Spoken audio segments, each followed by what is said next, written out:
Deu um delay. Boa noite a todos. Hoje daremos continuidade à segunda e última noite do segundo encontro de arquitetos e urbanistas do Alto Uruguai. Na noite de hoje teremos uma mesa redonda para a discussão do seguinte tema: metodologia BIM para arquitetura e engenharia. Eu sou Vinícius, engenheiro civil, mestre em engenharia e doutorando em engenharia. Serei o mediador dessa noite, deste evento, e dou as boas-vindas a todos em nome da coordenadora, professora Suelen, e do Centro Universitário Ideal Unideal. Lembrando a todos que a confirmação da presença no evento para o sorteio e certificação será mediante o envio do nome completo nos comentários aqui do YouTube. Ao final da mesa redonda, também será sorteado um curso de Revit da ProEng, cursos para os participantes. Para o sorteio, a chamada se encerra às 20 horas. A ProEng é uma empresa especializada em cursos de aperfeiçoamento para engenheiros, arquitetos e estudantes, possuem professores qualificados, atualizados, atuantes no mercado de trabalho. Confira os cursos disponíveis no site proeng.com. Agora eu vou apresentar os participantes desta noite. A primeira participante, inicialmente Paola Zardo, engenheira civil, mestra em arquitetura e urbanismo, professora no IFSU Campus Passo Fundo com linha de pesquisa, tecnologia, projeto e gestão do ambiente construído. Seja bem-vinda, Paola Zardo. Olá, boa noite a todos. Agradeço desde já pelo convite. Boa noite, Paola.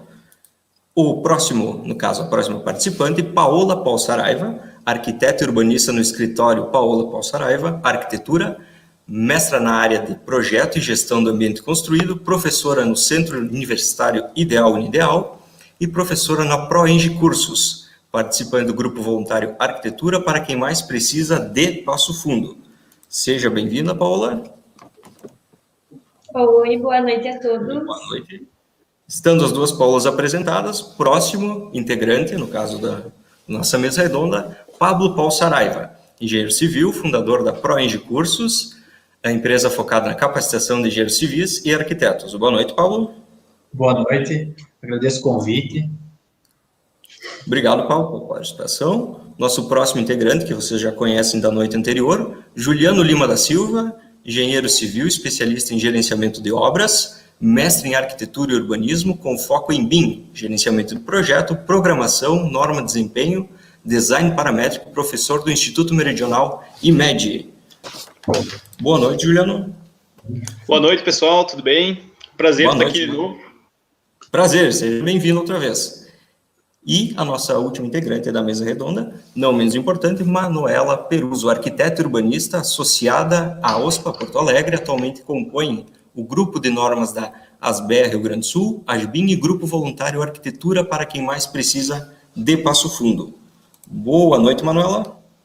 Boa noite, tudo bem? Pessoal, um prazer estar aqui, obrigada pelo convite. Obrigado, seja bem-vinda. Estando a mesa composta, gostaríamos de iniciar a nossa rodada de perguntas, sendo que o debate vai ser acompanhado pelo chat também. Quem tiver dúvidas pode enviar a sua respectiva dúvida pelo chat aqui do YouTube. Lembrando que nós temos as questões endereçadas inicialmente para cada um dos participantes da mesa. Os demais sintam-se à vontade para contribuir dentro do nosso tema. Certo, pessoal? Boa noite a todos. Todo mundo ok? Ok, no sinal. Vamos fazer a nossa primeira questão, tudo bem? Nossa primeira pergunta de hoje para a discussão da mesa redonda. Quais as vantagens de adotar BIM para a prática de projeto e construção? Certo? Essa pergunta inicialmente pode ser endereçada para a Manuela e para a Paola Zardo. Iniciando, Manuela, por favor, vou repetir mais uma vez. Quais as vantagens de adotar BIM para a prática de projeto e construção? Por favor, Manuela, iniciando nossas honras. Que beleza, primeira, assim, já de cara. Que maravilha. Bom, as vantagens do uso BIM para projeto e construção. Eu confesso que eu não tenho tanta experiência assim com BIM em construção para poder exemplificar melhor. Acho que os colegas podem complementar bem isso. Mas a gente trabalha já com BIM há algum tempo e eu posso contribuir para a questão do projeto, né? Eu poderia elencar diversas vantagens, eu acabei selecionando as 3 principais, tá? A primeira delas, eu diria que é o trabalho colaborativo, né? A gente tem um modelo BIM, né? Independente da escala desse projeto, possibilita que várias pessoas trabalhem nesse mesmo arquivo, e não só da mesma disciplina, né? Então, eu acredito que isso faz a gente desenvolver um entendimento multidisciplinar, assim, desde o início do projeto. E facilita, né? Porque eu estou aqui trabalhando, daqui a pouco aparece um pilar ali no meio, então eu já vou entendendo o que está acontecendo, a própria comunicação do que está acontecendo do projeto, a gente consegue utilizar softwares BIM, e a comunicação fica muito melhor, e a centralização da informação também, né? Eu acho que isso é muito importante, assim, a gente consegue, logo no início do projeto, já começar a pensar em soluções, e eu acredito que isso nos obriga a entender muito melhor a obra como um todo, né? E da construção, visto que você tem um modelo que está modelado certinho, com todas as informações corretas, que isso é uma coisa muito importante,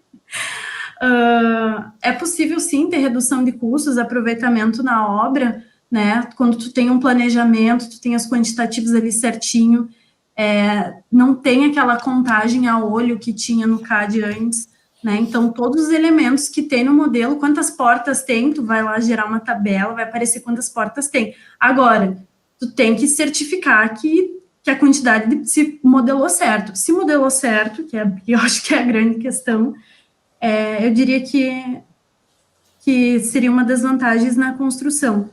E é isso, aproveitamento de tempo, etc. Essas seriam as principais, ao meu ver.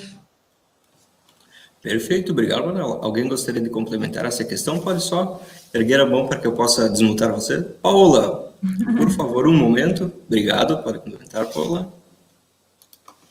Obrigada. Bom, eu gostaria de enfatizar algumas coisas que a Manuela já falou, como a questão de a gente ter muito mais informações do que num projeto desenvolvido em AutoCAD, por exemplo.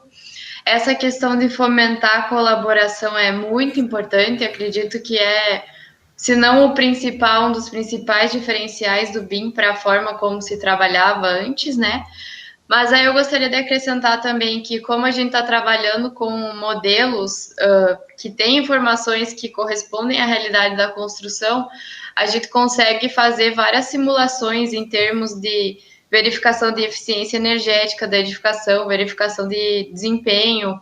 Inclusive, tem softwares que permitem fazer análise se o edifício está de acordo com critérios de norma. Então, isso já é uma coisa a mais que não era feito anteriormente.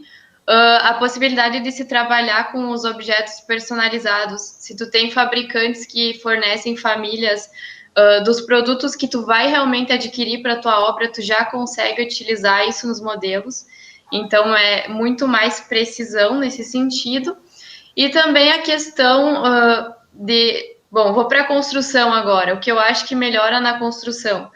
Quando a gente tem um projeto baseado em 2D, às vezes é muito difícil para quem está executando interpretar aquelas pranchas.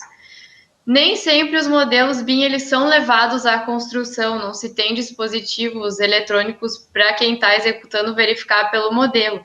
Mas se tivesse, é uma forma de que o projeto seja realmente seguido, que não dependa da interpretação da pessoa que está executando. E essa necessidade de interpretação é o que muitas vezes leva a, por exemplo, projetos de instalações não serem executados da forma como foram projetados. Então, isso é uma potencial vantagem. E, por último, eu gostaria de destacar uma área que está agora sendo muito explorada para o BIM, já se falou de projeto e construção, que é a pós-ocupação.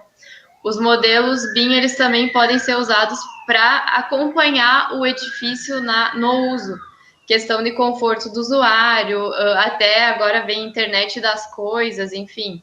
Tem muita coisa para se explorar nesse sentido ainda, mas é uma área que eu acho que vai crescer bastante, a pós-ocupação. E era isso. Perfeito, Paulo. Muito obrigado. Alguém mais gostaria de complementar essa primeira questão? Caso não, podemos seguir para a nossa próxima. A questão de número 2. Por favor, Pablo, poderia começar nos respondendo? a seguinte questão: qual a vantagem da metodologia BIM no dia a dia de execução de obras? Tentar nos dar um enfoque maior na questão de execução em si. Por favor, se tu puder nos dar algum insight sobre isso? Claro, a minha interpretação, né, da vantagem no dia a dia de execução de obras é a principal. Hoje eu trabalho bastante com execução de obras que não têm a metodologia BIM sendo implementada e algumas que estão nos primeiros passos, né? E a gente já consegue perceber as diferenças no sentido de que muitas tomadas de decisão que são feitas lá na obra, você consegue antecipar isso e prever os problemas, prever as interferências em projeto, né? Então, te agiliza essa tomada de decisão em obras, eu diria que é uma das principais vantagens. Também a vantagem na execução é, como a colega acabou de falar, é a facilidade da interpretação do que está sendo feito, né? Apesar de que, sim, a gente não tem a gente não tem como representar no papel muitos detalhes que a gente tem na metodologia BIM, né?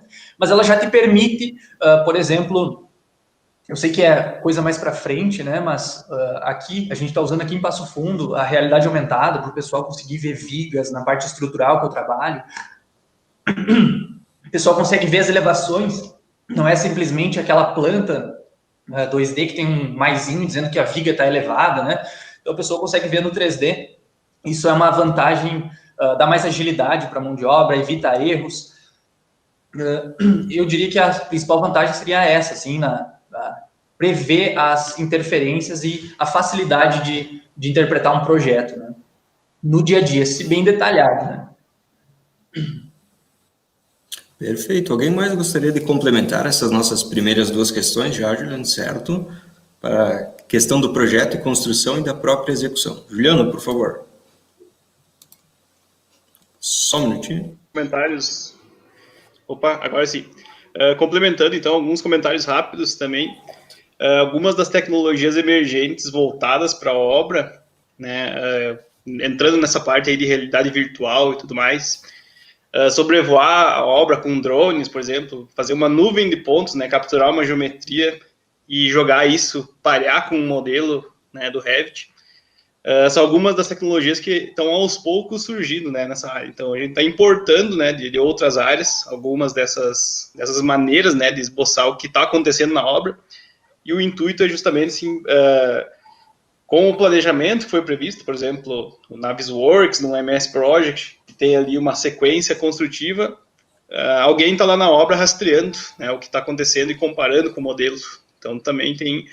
é muito pouco feito, né? Então, na nossa região ainda está sendo descoberto, né, essas tecnologias, mas mais ali para cima, para o Paraná, tem algumas empresas, né, algumas startups que estão abraçando, né, com tudo essa área, né? Porque é um dos campos, né, na parte de acompanhamento de obra por modelos, né? Comparar esse previsto com o atual também, né?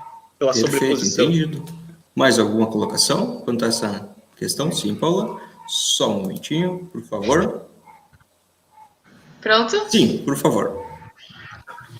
Tá, só para acrescentar uma coisa que ainda está um pouco distante da nossa realidade, mas que já é muito feito em outros países, é o uso dos modelos BIM para ir direto para a fabricação dos componentes. Quando a obra não é feita como a gente tem aqui, o concreto armado, por exemplo. Quando os componentes eles são todos pré-fabricados e eles vão só ser montados na obra. Então, até o sequenciamento da construção fica mais fácil nesses casos. E, às vezes, o modelo BIM é o que dita o processo de fabricação nas máquinas que são utilizadas. Acontece isso também. Claro que isso está bem distante da nossa realidade, mas também é uma utilização do BIM na construção. Perfeito. Mais algum comentário quanto a isso? Acredito que conseguimos responder muito bem essa questão inicial da execução e do projeto, partindo agora, então, talvez para alguns insights preliminares. A segunda pergunta, talvez a Paola poderia iniciar conosco. Paola Saraiva, dentre as duas, sempre sobrenome. Paola Saraiva, como começar a trabalhar com a plataforma BIM? Quais os principais desafios para arquitetos e estudantes da área? Manuela, também, por favor, depois complementar para nós. Certo, Paola? Quer que eu repita? Não precisa. Obrigado. Então, por onde a gente começa, eu diria que existem várias respostas para essa pergunta, porque depende muito do objetivo de cada profissional ou estudante e da área de atuação de cada um. Então, o que eu posso responder é baseado na minha experiência pessoal, né? Dessa transição de uma forma de trabalhar tradicional para o uso de ferramentas BIM. Então, eu diria que o primeiro passo, no meu caso, que trabalho com projetos unicamente, também não executo obras, não administro obras, né? O meu foco é projeto, principalmente de residências, então também não são projetos grandes. O primeiro passo seria, além da gente estudar e entender essa nova forma de trabalhar, é a gente dominar ferramentas que nos possibilitem desenvolver os projetos dentro desse universo do BIM, né? E aí que entra, eu diria, uma dificuldade bem grande, falo por mim novamente, porque não é só a gente aprender uma ferramenta diferente, ou várias, né? Mas é a gente aprender a projetar de uma forma diferente, como o professor Juliano mencionou na palestra ontem, né? E compartilhando um pouco da minha experiência com essas dificuldades, eu me formei numa instituição com ensino, eu diria que bem tradicional, e como ainda é, né, a maioria das instituições de ensino, onde a gente aprende a desenvolver um projeto arquitetônico focado naquela documentação, né, na planta, no corte, na fachada. O foco é esse, né, então a gente meio que aprende a trabalhar primeiro em 2D, depois em 3D, depois volta para o 2D, depois vai para o 3D, né. E aí a gente entende que com o BIM é totalmente o oposto, né? A gente trabalha em 3D desde o princípio e extrai vistas em 2D a qualquer momento. Mas eu diria que a grande dificuldade é essa, porque a gente treina o nosso cérebro para desenvolver projetos de uma forma, e então, para migrar para a plataforma BIM, a gente precisa, de certa forma, aprender algo que a gente acha que já sabe, né? Então, abandonar o AutoCAD, digo isso, né, talvez para alguns profissionais que estejam participando do evento, os próprios estudantes, né, que estão desenhando à mão, ou estão aprendendo o AutoCAD, que é 2D, que não é simples, assim.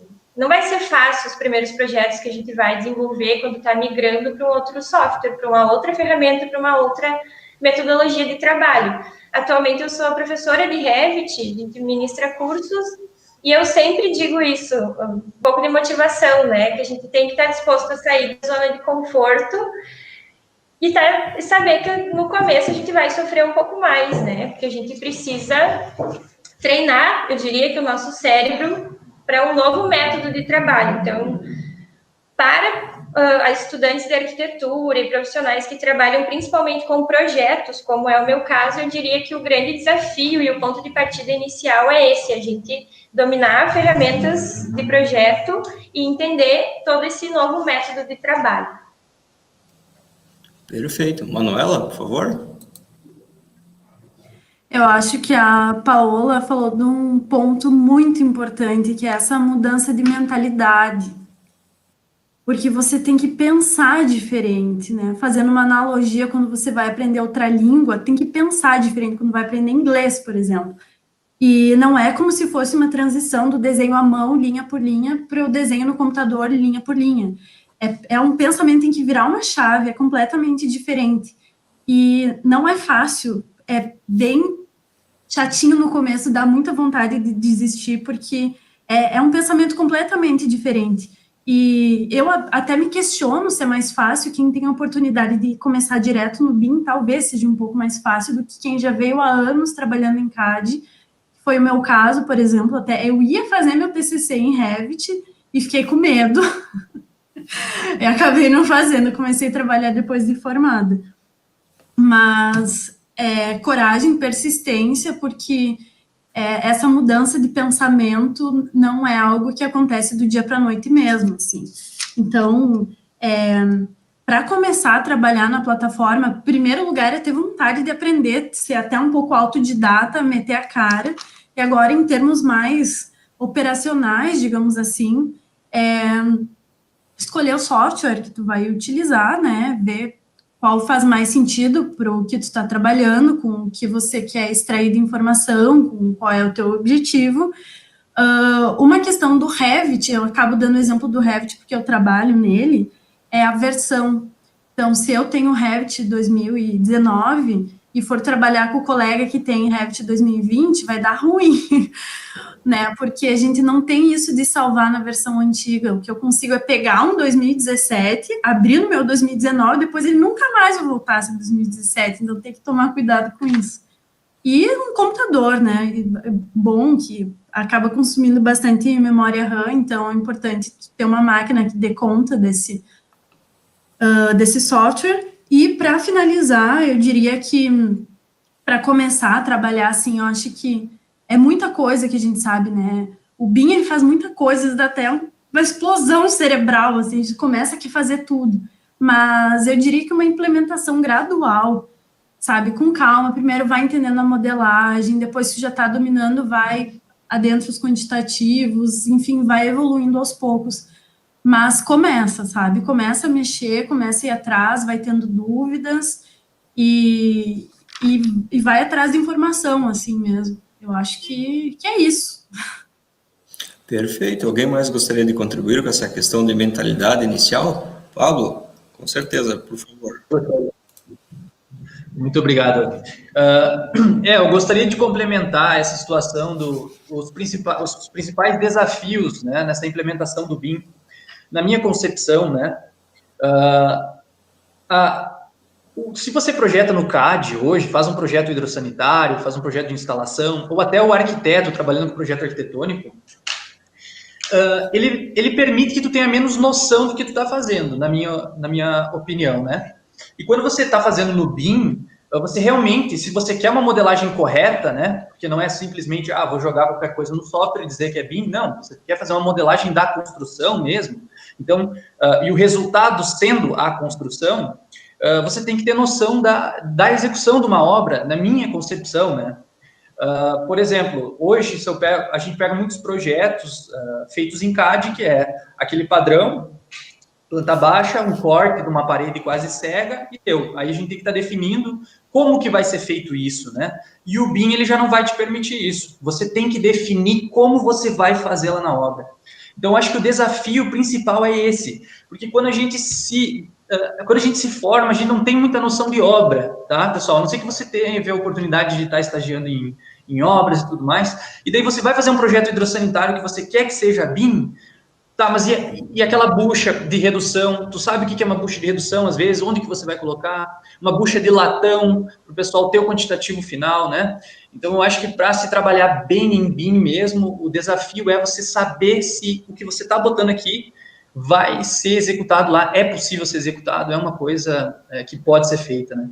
E esse é o que eu enxergo, assim, quando a gente dá curso aqui também, é uma coisa que a gente bate muito no martelo, que é, cara, vocês têm que entender que isso aqui vai virar realidade, né? Então, eu digo, isso aqui é um tubo mesmo, o encanador tem que pegar e ver, não, isso aqui dá para fazer, não, o engenheiro nunca viu uma tubulação e botou aqui, né? Então... E só aproveitando o microfone, isso que claro.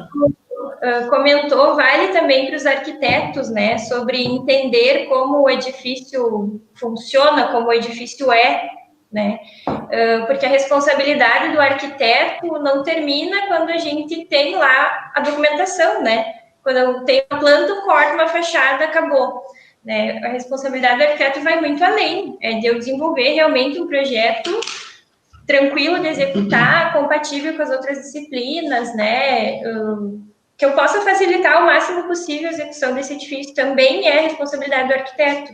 Então, por isso que o BIM tem que contribuir muito, né, nesse trabalho e principalmente no trabalho colaborativo, como a gente já está comentando. E complementando mais um pouquinho ainda, e Paulo, por favor. Um outro desafio que eu vejo também é muito isso, tá? Hoje está muito individualizado o trabalho, né? Então, se você aqui nós somos um escritório específico de cálculo estrutural, na hora que tem que alguém tem que ceder, ninguém quer ceder o seu lado, né? Todo mundo quer dizer, não, o meu tá certo, faça o seu, resolve aí, né? E o BIM, ele não deve aceitar isso, né? Tem que ser um trabalho em conjunto. Também complemento sobre os arquitetos, né?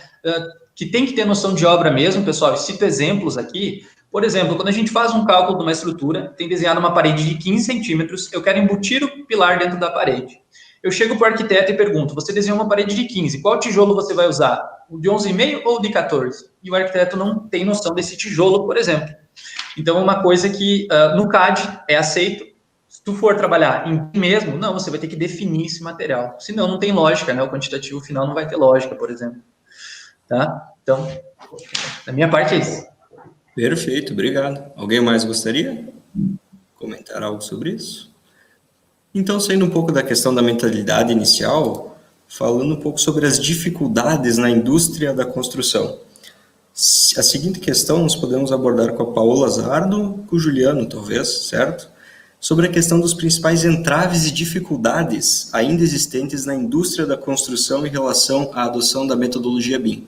Quais são as principais dificuldades que nós encontramos e entraves? Paola, talvez, ou Juliano? Quem gostaria de começar? Certo? Paola, por favor. Bom, tem muitos. Eu acho que o pessoal já comentou aí na questão anterior os problemas mais operacionais, né, do projetista em si. Então, eu vou tentar falar mais a nível de indústria, entre empresas e entre projetistas de empresas diferentes. Para começar, eu acho que tem toda uma categoria de entraves relacionados com a tecnologia, que aí vão desde o custo para adquirir as ferramentas, né, para uma empresa, por exemplo, até a curva de aprendizado, que o pessoal citou aí, o tempo que leva para dominar as ferramentas. E como eu falei antes também, o BIM traz toda essa possibilidade de fazer simulações, então isso vai agregando cada vez mais softwares. E aí tu tem o problema de interoperabilidade. Como a Manuela comentou, os formatos do próprio Revit não conseguem conversar, então imagina softwares que são desenvolvidos por empresas diferentes que às vezes estão até ali competindo no mercado. Então a gente tem o formato IFC para poder compartilhar entre ferramentas, mas ele ainda não é 100%. E aí eu fico com essa dúvida de até quando os desenvolvedores querem que isso aconteça, porque eles estão integrando com quem eles estão competindo. Então, a gente tem esse problema. E aí tem uma outra linha de problemas que tem relação com as regulamentações e as normas. E isso varia de país para país. Aqui, como o Juliano comentou ontem, estão encaminhando uma norma brasileira relacionada ao BIM. No Reino Unido, por exemplo, eles têm regulamentações já bem mais avançadas que falam como as empresas devem adotar e como elas devem colaborar entre elas. Porém, essas regulamentações elas ainda não são 100%, mesmo onde elas são avançadas, que é o caso do Reino Unido, porque às vezes elas não levam em conta as particularidades das diferentes empresas da indústria. Elas tentam lá gerar uma receita que se aplique a todos, mas empresas menores e empresas maiores vão ter características diferentes, além de questões que ficam abertas à interpretação nessas normas. Então, cada projetista ou empresa pode interpretar de uma forma diferente. Então, isso aí é uma área assim, que precisa avançar bastante e seria muito importante se a gente tivesse regulamentações que nos dissessem como implementar, qual é o processo correto, mas como a gente ainda está conhecendo e encontrando os desafios, isso ainda está caminhando. E aí tem o outro ponto de desafios que tem relação com o processo, que é essa questão da colaboração, da mudança da mentalidade. A indústria da construção é uma que sempre teve muita dificuldade de implantar tecnologia, se tu for comparar com outras, por exemplo, automobilística, aeroespacial, porque a gente tem uma cultura, uma resistência muito forte a mudar os processos de trabalho. E eu acho que o que é mais difícil de mudar é realmente a mentalidade, porque aprender um software não é uma coisa tão difícil. Se tu dedicar as horas necessárias, claro, demora, e tem muitos desafios no caminho.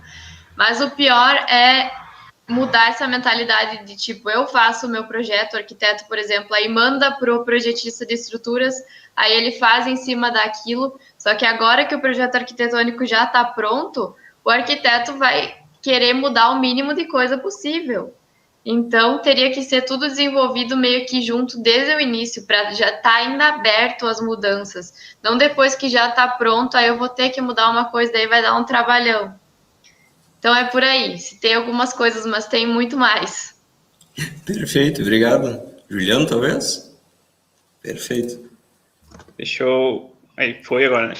Sim. Então, como a Paula falou, a forma de trabalhar fica totalmente diferente, né? Então, a ideia é assim, né?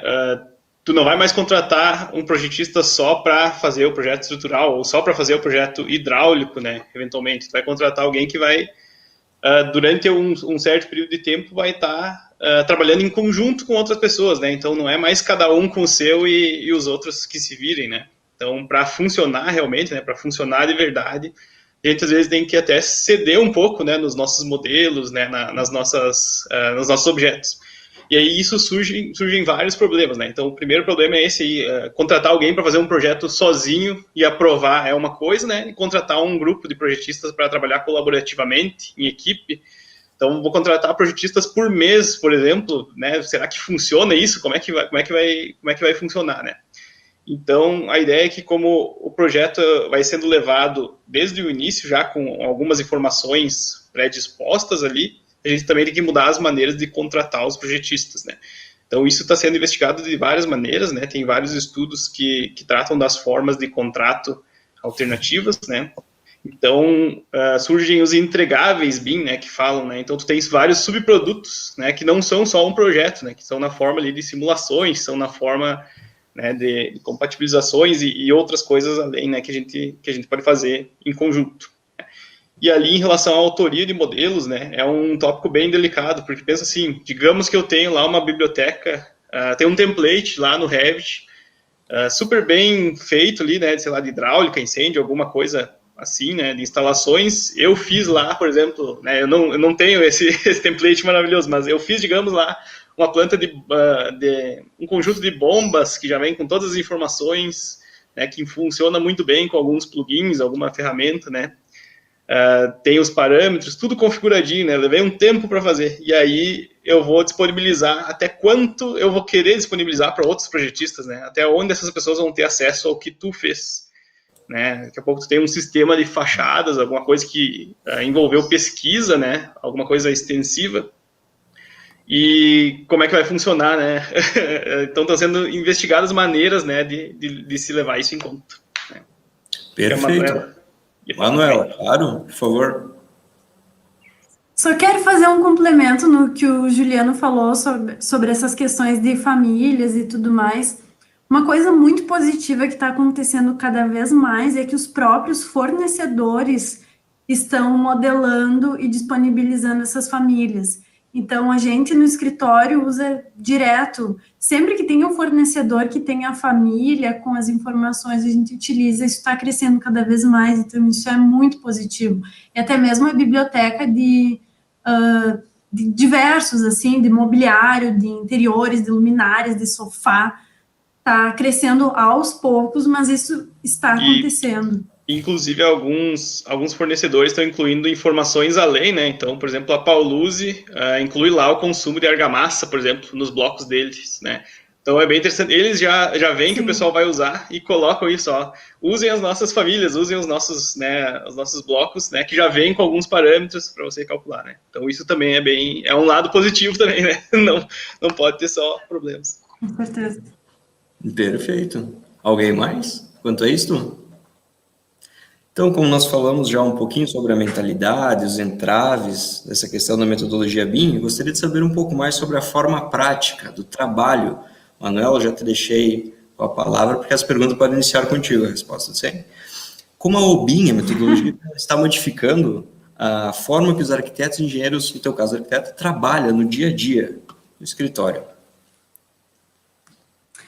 Só um parênteses, né? Mesmo que eu seja arquiteta, eu, quando tenho o escopo de compatibilização, e eu acredito que todos os arquitetos devem ter esse conhecimento, a gente não precisa projetar engenharia, mas a gente precisa entender. Inclusive, eu achei muito legal na palestra do Juliano ontem a forma com que se fala projeto e execução, arquitetura e engenharia, tudo integrado, porque no final das contas vai ser uma obra só, né?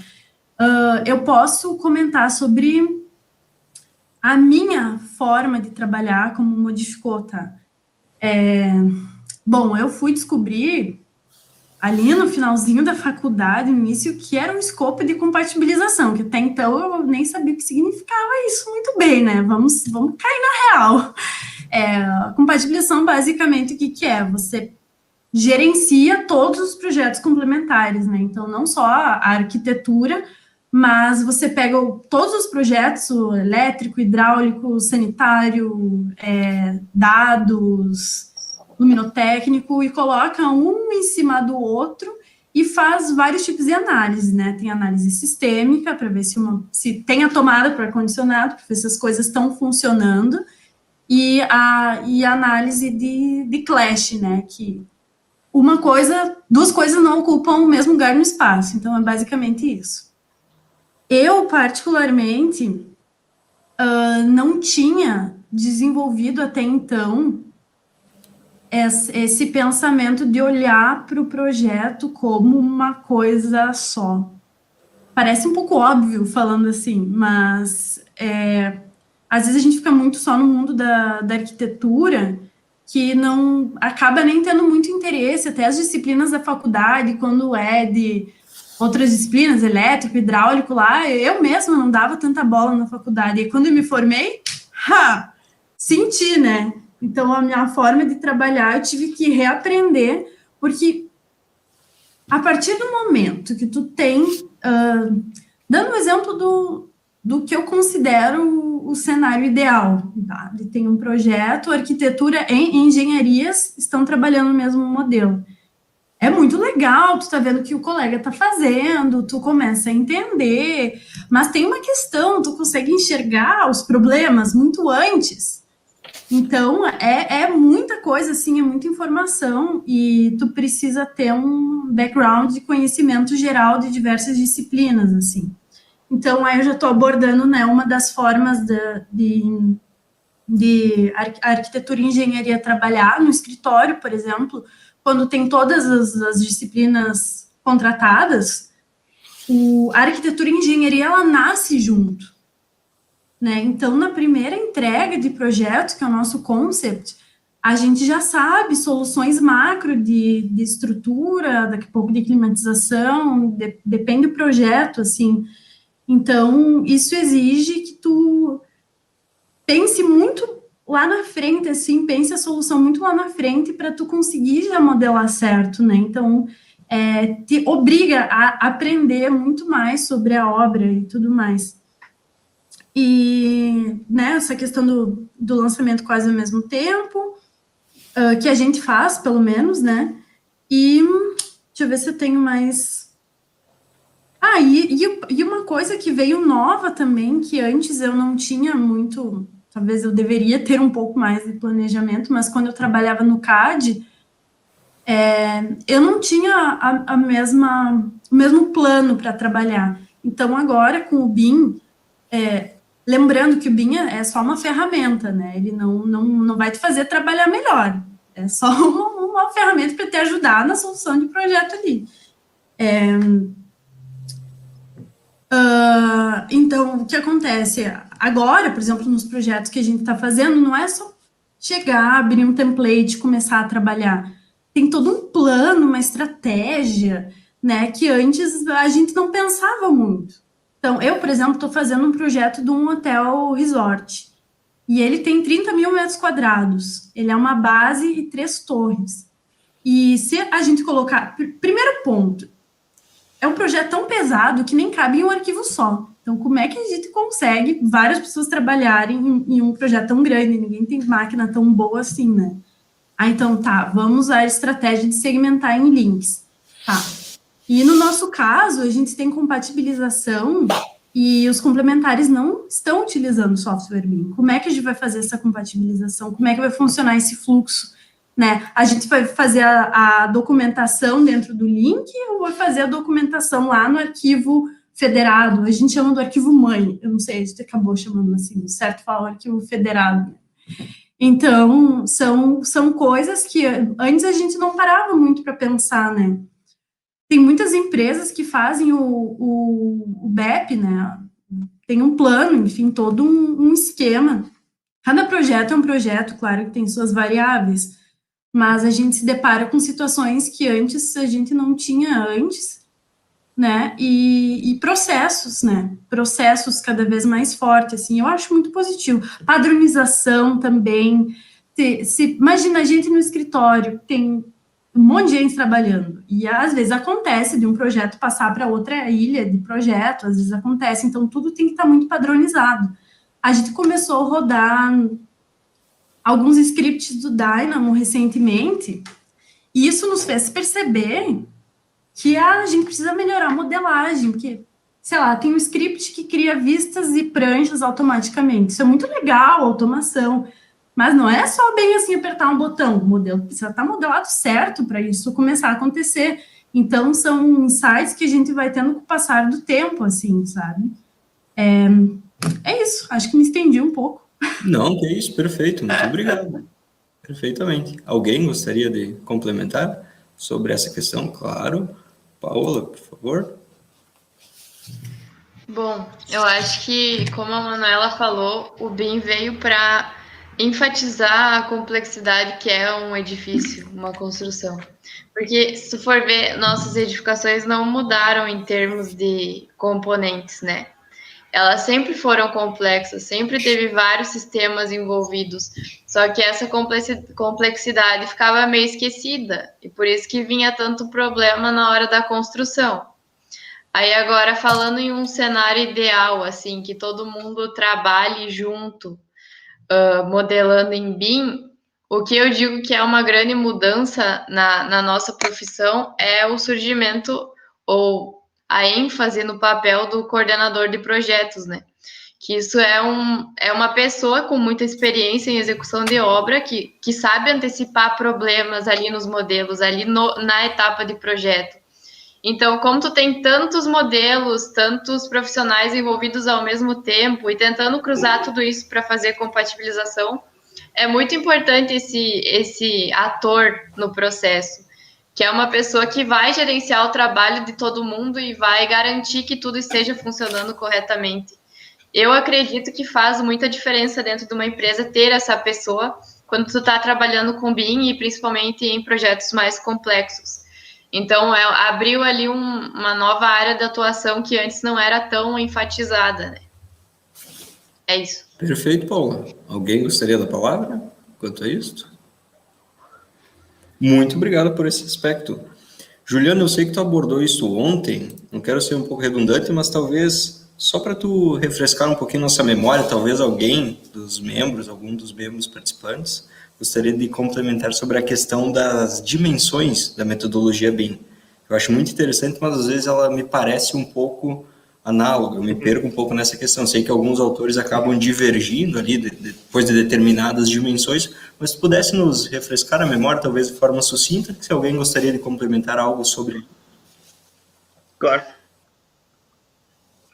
Então, claro, a dimensão 3D, né, que chamam o projeto em 3D, a gente já está levando em conta, né, que o modelo paramétrico ali vai ter aquelas informações, né, relativas ali a determinada disciplina, se for instalações, estrutura e tudo mais, e essas informações estão ali guardadas, né, no modelo. Algumas delas já podem ser extraídas, né, quantitativo, pode ser extraído, volumetria, né, então a gente tem um modelo meio que pronto, né, e a partir do modelo gera a documentação, né, então a gente tem o 3D. O 4D é quando a gente começa a colocar algumas coisas do planejamento. Então, por exemplo, a gente vincula um cronograma do MS Project, ou vincula uma planilha Excel, onde tu tem lá os prazos, a duração de cada atividade, e vincula isso a partes do modelo, né? Então, a gente faz uma simulaçãozinha básica de como que a obra vai seguir, né? Quais as sequências das atividades, né? E começa a colocar dados de produtividade também. Então, aumenta o tamanho da equipe e o andamento da obra nessa simulação pode passar mais rápido em certas etapas, mais devagar em outras, né? Porque vai estar ocupado uma equipe ali, né? Então, a gente começa a gerenciar virtualmente, né, alguns aspectos da obra, né? E aí, na medida do possível, o 5D, a gente começa a colocar custos, né? Custos não só dos materiais, que já estão lá embutidos, né? O quantitativo já está lá no 3D, mas também a mão de obra, né, outros serviços, né, locação de equipamentos. Então, meio desse cronograma que a gente tem estabelecido, a gente vai colocando essas informações também, né, aos poucos. Então, é mais um ponto de vista estratégico para a empresa saber quanto que ela vai gastar ao longo dos meses, né. Acho que saiu a minha imagem, agora acho que voltou, eu acho, né. Não, tá tudo certo. Tinha saído. E aí entra o 5D, né, que é o custo ao longo do tempo, né. Então, vai trocando materiais, vai trocando fornecedores e vai vendo como que vale a pena, né? Se vale a pena colocar mais gente na obra, mais gente em certas atividades, né? Então, se a empresa pode gastar mais ou menos. Funciona mais ou menos assim. E aí, 6D, 7D e 8D e por diante, cada dimensão que a gente coloca é uma análise a mais que a gente faz, né? Que pode envolver ou não o tempo, né? Então, algumas análises voltadas para sustentabilidade, por exemplo. Então, certificação LEED, né, selo azul, enfim, essas certificações, assim, podem ser... a gente pode desenvolver ferramentas, né, os softwares voltados para essa parte de eficiência energética. Então, cada camada que tu coloca a mais é uma dimensão, né, que se fala mais que tu está fazendo, né, mesmo que ela não precise do 5D ou do 4D, né, e relacionado ao tempo, teria a dimensão da manutenção, que geralmente falam que é o 6D, né? Então, a manutenção de equipamentos, se tu tem vários equipamentos numa indústria, né, num galpão industrial, ou num hospital, numa instituição que tenha várias máquinas, e elas têm componentes dessas máquinas que vão precisar de troca ao longo do tempo, tu pode gerenciar, né, aproveitar o modelo que está pronto para gerenciar também essa atividade. E aí começa a chamar profissionais de outras áreas que não são só da civil, por exemplo, né? Então, tem assim, uma gama de coisas que a gente pode fazer depois que o modelo está pronto, depois que a gente tem a informação correta no modelo, da maneira como ele é na vida real, né, como mencionaram ali, né, modelar como ele é na obra, exatamente, que a gente pode usar em várias etapas, né. Então, tudo isso depende da equipe que está trabalhando, né, do detalhamento e assim por diante. Perfeito. Juliano, aproveitando, salvo engano, foi a Paula que comentou antes sobre a internet das coisas. Isso teria alguma dimensão específica dentro dessas dimensões do BIM, talvez uma perspectiva futura? Olha, pode ser que essas tecnologias voltadas para a internet das coisas possam abrir portas, né, para a gente fazer análises diferentes, né, análises mais detalhadas, usando o mesmo modelo, né. Então, com a parte de automação, né, e verificação a priori, né, de certas informações, a gente pode utilizar, né, em várias áreas também, né. Depende muito da evolução das tecnologias, né. A gente vê muita coisa no cenário acadêmico, né, que aos poucos vai engatinhando para a prática, né. Aos poucos o pessoal vai importando isso para a prática, né. Entendi. Isso não necessariamente seria uma dimensão, então, talvez seria um complemento de todo o processo. Não necessariamente uma dimensão, mas pode ser citado, né, eventualmente por algum autor, né, que desenvolva alguma ferramenta, uma série de maneiras de trabalhar um modelo que já existe, e aí ele cria como se fosse uma subdimensão, né, uma nova metodologia, né, ali. Perfeito, obrigado. Alguém mais gostaria de comentar sobre essa questão das dimensões? Não temos mais comentários sobre as dimensões. Pessoal, essa próxima questão eu gostaria de deixar aberto para que todos vocês sentissem à vontade para responder, que seria uma espécie de comparação com o nível de integração de projetos através da metodologia BIM na região. Considerando aqui que nós temos a Manuela que trabalha em Porto Alegre, os demais acredito que na região de Passo Fundo, vocês poderiam nos informar sobre a questão da peculiaridade ou uma solução típica adotada pelos escritórios de arquitetura e engenharia nessa relação Porto Alegre, Passo Fundo? Talvez depois que vocês comentem sobre cada caso específico, nós possamos ver essa diferença. Alguém gostaria de começar quanto a isso? Essa seria aberta, qualquer um de vocês, caso queira comentar. O Pablo aqui começando, por favor, Pablo. Então... Obrigado, né?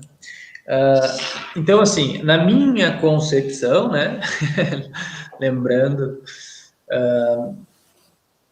aqui na região, eu acho que o BIM ainda está muito inicial, né? Por quê? Quem que está ouvindo falar bastante sobre BIM, né? Eu também não tive a oportunidade de ouvir falar durante a graduação. Mas quem está ouvindo falar? São o pessoal que está na graduação agora, que está saindo. E quem que está dominando o mercado das grandes empresas, né? São os escritórios mais antigos. E os escritórios mais antigos aqui ainda têm uma resistência muito grande em querer mudar a forma que trabalham, né? Por tudo que a gente já falou.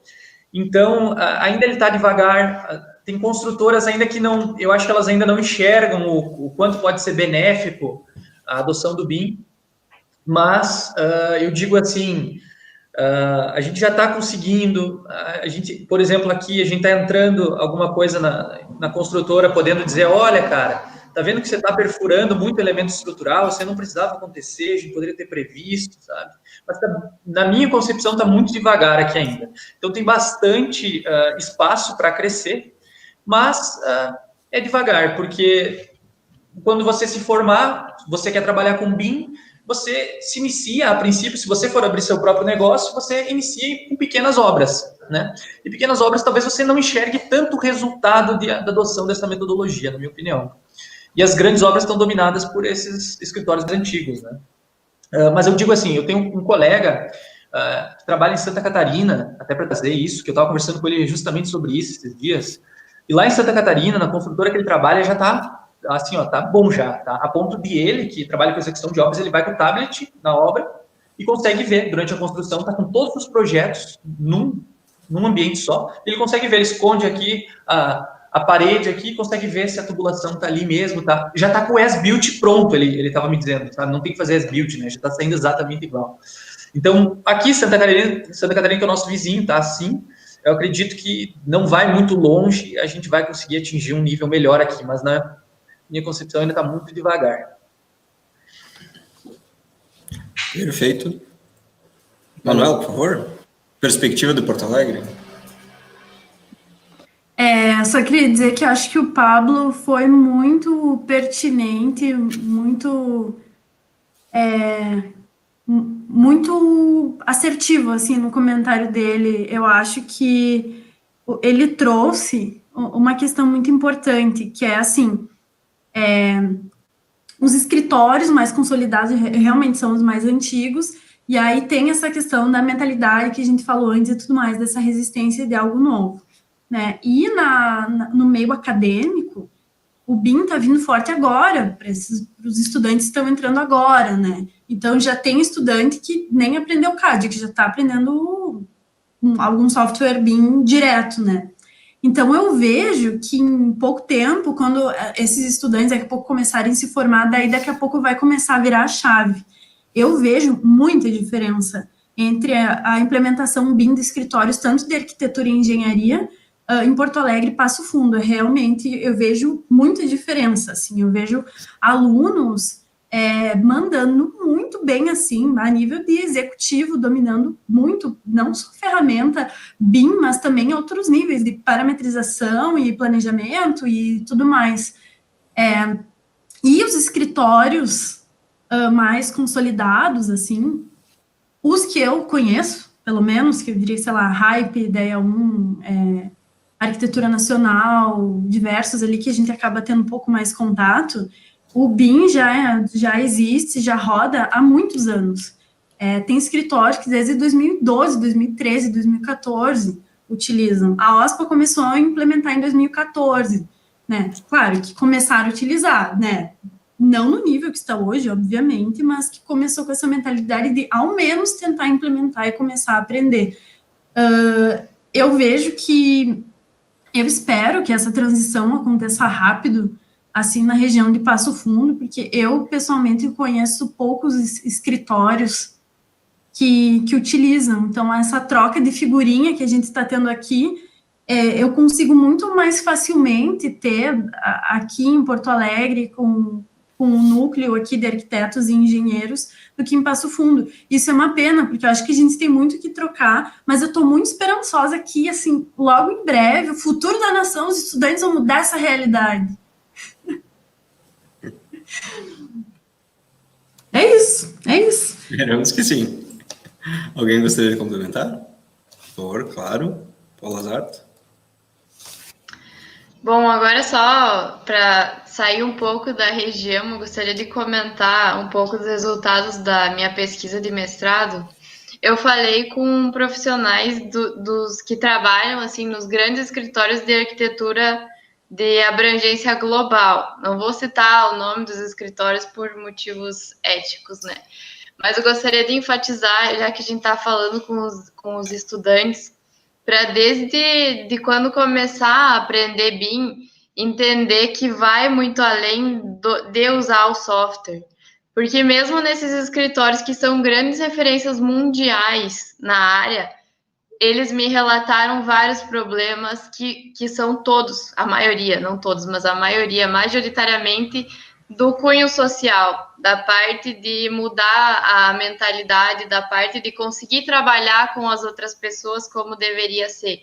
Então, eu acredito que a gente consegue tirar muita vantagem da tecnologia, só de usar modelos, assim, sair do 2D para o 3D. Mas tem muito mais vantagem que a gente poderia estar alcançando se a gente conseguisse realmente mudar a forma de trabalhar. E aí, claro, tem todos aqueles entraves da indústria, da questão contratual também, a gente precisa analisar outras formas de contratar os projetistas para uma obra, mas é importante que os alunos, desde a faculdade, entendam que a tecnologia ela é muito importante, mas também tem que mudar a forma de pensar. E eu acho que é mais fácil mudar desde quando estão aprendendo, né? Do que depois, quando a pessoa já está trabalhando da forma que predomina na indústria. Perfeito, obrigado. É isso. Sim, claro. Eu só fazer um complemento aqui, de novo, lembrando que você dominar o software BIM não quer dizer que você vai fazer um bom projeto de arquitetura e engenharia. Tenham isso em mente. A gente tem muita mentalidade, assim, no escritório de focar na solução do problema, né? A gente tem um problema para resolver.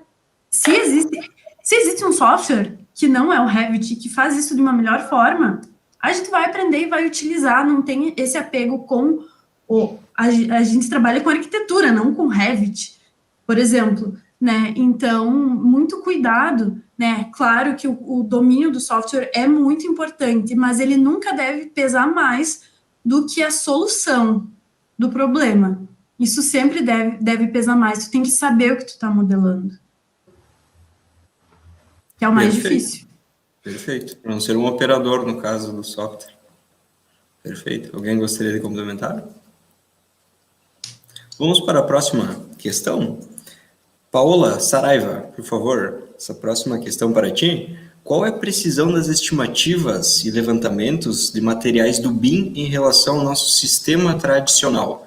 Essa questão agora das estimativas dos materiais. Muito bem. O software que eu uso no meu escritório, ele é bem famoso, né, pela facilidade de extração de informações relacionadas ao levantamento de elementos e de quantidades de materiais. Mas para responder a pergunta relacionada à precisão, eu diria que depende da pessoa que está na frente do computador, né? Depende muito do quanto a gente explora a potencialidade da ferramenta, como a Paola já falou, a Manu já falou, né? Se a gente usa uma ferramenta BIM como um AutoCAD melhorado, como a gente já comentou ontem, né, na palestra, difícil a gente querer ter mais precisão do que usando uma planilha Excel que eu vou somando parede, mais parede, mais parede lá da minha planta, né? Então, óbvio que a gente consegue alcançar níveis de precisão altos quanto aos quantitativos de materiais, de elementos, mas para isso a gente precisa trabalhar, né? Não é assim uma varinha mágica que eu vou apertar um botãozinho e vai me dizer, tanto de alvenaria, tanto de reboco, tanto de pintura. É eu, projetista, que tenho que inserir essas informações. Então, é aquela coisa, né, de um exemplo bem básico. A parede, ela não é 2 linhas, em corte ou em planta. A parede, ela tem que ter todas as camadas que uma parede real tem, né, seja, sei lá, pode ter 5, 6 camadas que seja, alvenaria, reboco, pintura, impermeabilização, revestimento cerâmico, e aí entra novamente aquela questão que a gente comentou, né, de que a pessoa que está projetando precisa conhecer a vida real, né, da construção. Então, eu preciso saber realmente o que é que tem dentro de uma parede, né, realmente na prática, com que espessura eu faço um contrapiso, né, porque a gente aprende na academia que é 5 centímetros, mas na prática é 5 mesmo. Então, eu tenho que estudar isso, como já foi comentado, eu tenho que pisar na obra, tenho que saber qual é a realidade para que o meu modelo realmente seja a construção virtual, como a gente diz, né? Então, vai muito da gente conseguir explorar a potencialidade das ferramentas. Aí, obviamente, no final lá do meu processo, eu vou ter um botãozinho mágico lá que vai me dar as quantidades de forma muito prática, muito rápida, né? Perfeito. Algum comentário mais sobre essa questão? Posso passar para a próxima? Tendo em vista as nossas questões discutidas até agora, chegando ao cliente, como que nós podemos apresentar nosso produto oriundo da metodologia BIM ao cliente final? Quais as alternativas de realidade aumentada? Aproveitando o microfone aberto, talvez, Pablo, eu já sei que tu apresentou algumas questões de realidade aumentada, poderia começar explicando para nós, e Manuel depois, por favor? Eu digo mais aqui pela questão estrutural, né, que é o que eu trabalho no dia a dia. A gente tem implementado a questão da realidade aumentada, tem levado nos projetos agora, como um diferencial, né, uma coisa que o pessoal está vendo como um diferencial, qualquer um poderia fazer isso.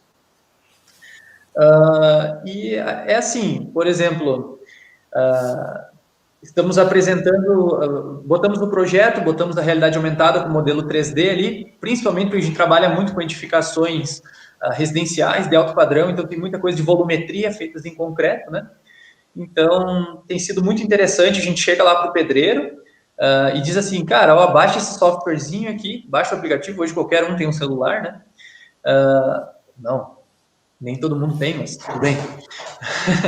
Mas na obra os caras têm, geralmente, então a gente fala, ó, baixa esse software aqui, lê esse códigozinho aqui e ele tem um modelo 3D. Cara, e tem dado resultado, sabe? O pessoal realmente tem curtido muito, assim, os pedreiros ficam bem faceiros, assim, de ver em 3D, não só aquela vista de planta, né? Então, essa realidade aumentada que a gente tem apresentado é pelo celular ali, pelo aplicativo, né? Que qualquer um consegue ter acesso. Tá? E se eu fugir um pouco da pergunta? Não, perfeito. Expressou bem. A realidade aumentada pode ser. Principalmente na questão do executivo, na obra. Perfeito. Manuel. Até para quem nunca ouviu falar de realidade aumentada, né? Os estudantes estão vendo, pessoal, é um modelinho 3D que você projeta onde você quiser, né? Você pega o celular, aponta, você consegue visualizar o 3D projetado em algum lugar. É uma espécie de maquete que tu enxerga através do celular. Isso tem sido bem interessante. Através do QR Code, certo?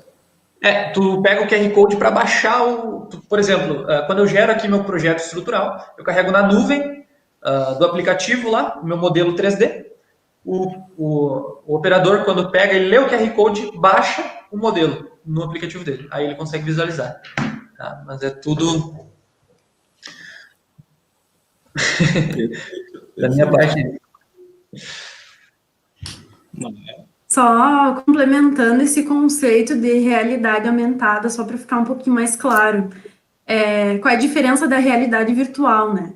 A realidade virtual é quando você está completamente imerso em outro mundo. A realidade aumentada é quando você vê parte do que existe na vida real e parte do que é digital. Um grande exemplo disso é Pokémon Go, aquele aplicativo que foi febre há pouco tempo atrás, que as pessoas saíam catando Pokémon. O que acontecia? O Pokémon aparecia na calçada, no teu quarto, então ele faz um mix da vida real com a vida digital, com essa realidade aumentada. A gente não usa tanto quanto gostaria essa realidade aumentada, mas toda vez que a gente tem algum tipo de experiência, as reações são incríveis, todo mundo fica emocionado. E, na verdade, eu queria fazer só um complemento, é mais uma curiosidade ali, que antes a gente falou da Pauluzi, que é essa empresa de blocos cerâmicos, né? Eles, além de desenvolver os blocos, as famílias, eles também desenvolveram um aplicativo que se chama Augin, que ele é de realidade aumentada, né? Tudo começou quando a Pauluzi, olha só, que ideias criativas é legal a gente pensar dessa forma, né? Coisas que o BIM proporciona. Eles queriam ter um catálogo diferente dos produtos, porque afinal, bloco cerâmico, sei lá, coisa chata, né? Aí eles fizeram um catálogo que tu consegue pelo celular, se de alguma forma aquele bloco fica em 3D ali, tu consegue girar ele como se ele estivesse em cima da mesa, por exemplo, né? E dando um passo além, né, conforme eles perceberam que que é legal, que as pessoas começaram a interagir mais, e isso começou a avançar para um núcleo de arquitetos e engenheiros. Agora, o aplicativo deles possibilita que qualquer modelo BIM possa ser colocado dentro do aplicativo. A gente já fez um teste algumas vezes no escritório, a gente pega o nosso modelo, como o Pablo falou, ele é colocado na nuvem, enfim, ele é mandado para o aplicativo ali de alguma forma, por QR Code, enfim, e aí tu consegue tanto colocar ele em cima da mesa, como uma maquete mesmo, numa escala que você define, e além disso, que é uma coisa muito interessante, a gente consegue botar esse modelo virtual lá no terreno da obra, por exemplo, a gente consegue fixar ele no chão, e ele entende que a superfície é aquele espaço, e aí tu consegue com o celular ou com o óculos andar e tá na escala 1:1 dentro do projeto. Isso é muito legal. E aí tu consegue ter muito mais noção espacial, isso é utilizado bastante para os projetos de engenharia, para olhar ali os blocos de fundações e o hidráulico, e inclinação, e bloco, e viga, essas coisas. É muito interessante. O aplicativo ainda tem uns bugs, normal, né? Porque ele é muito novo, mas isso está sendo utilizado e é muito divertido. Eu acredito que cada vez mais isso vai acontecer. E só, mais um parênteses, nesse aplicativo dá para colocar qualquer coisa, inclusive, sei lá, se eu quero botar uma cadeira nova na minha sala, eu consigo literalmente fazer uma simulação, isso é muito divertido. E já está acontecendo, e provavelmente isso vai explodir, assim, muito em breve, porque é muito divertido mesmo, auxilia muito no entendimento do projeto, muito mesmo. É isso, minha contribuição. Perfeito. Pablo, com certeza, por favor. Claro, obrigado. Até esse aí mesmo que a gente usa aqui, que eu tenho utilizado o Augen ali da Pauluzi no dia a dia. Ele é bem simples de usar para explicar para o pessoal, né? É bem legal, é bem legal mesmo. Legal. Qualquer pessoa pode baixar, é bem divertido, experimentem. E aí dá para levar isso essa ideia, essa cultura para os clientes, né? Com certeza vai ser muito bem recebido. É muito legal mesmo. Exatamente aí que eu queria chegar, porque, pessoal, você pode trazer como um diferencial para vender o seu projeto, né? Porque nada mais é do que a gente está tentando vender imóveis para os clientes, né? Se você trabalha com a parte de imóvel, né, da engenharia, e isso auxilia. Acontece muito até estava comentando essa semana, o cliente chega lá na obra e quando ele consegue ter a visão espacial da coisa, ele diz, quer saber, esse pilar não fica legal aqui, eu quero derrubar a esquadria. Isso acontece, tá? Eu não quero mais esse pilar aqui, eu quero fazer uma garagem. Então acontece. Por quê? Porque daí ele tem a visão espacial. Talvez se a gente apresentasse dessa maneira, e daí você pode ir para a realidade virtual, realmente, que é botando o óculos lá e projetando toda a casa para a pessoa se sentir dentro, evita esse tipo de coisa, né? Dá a visão espacial para o cliente. Porque, né, para nós, engenheiros e arquitetos, conseguirmos enxergar uma planta, hoje você olha uma planta, você entende, mas talvez você, como estudante, você ainda tem dificuldade de entender o conceito de uma planta. Imagina um cliente que nunca trabalhou com isso, né? Então, essa pode te ajudar a vender e evitar dor de cabeça até na obra.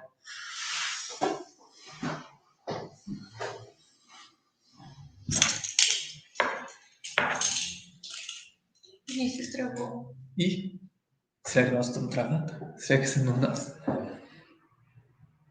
Ih, moiou.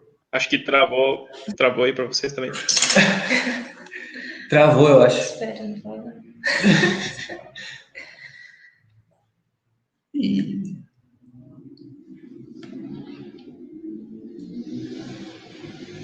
Foi ele.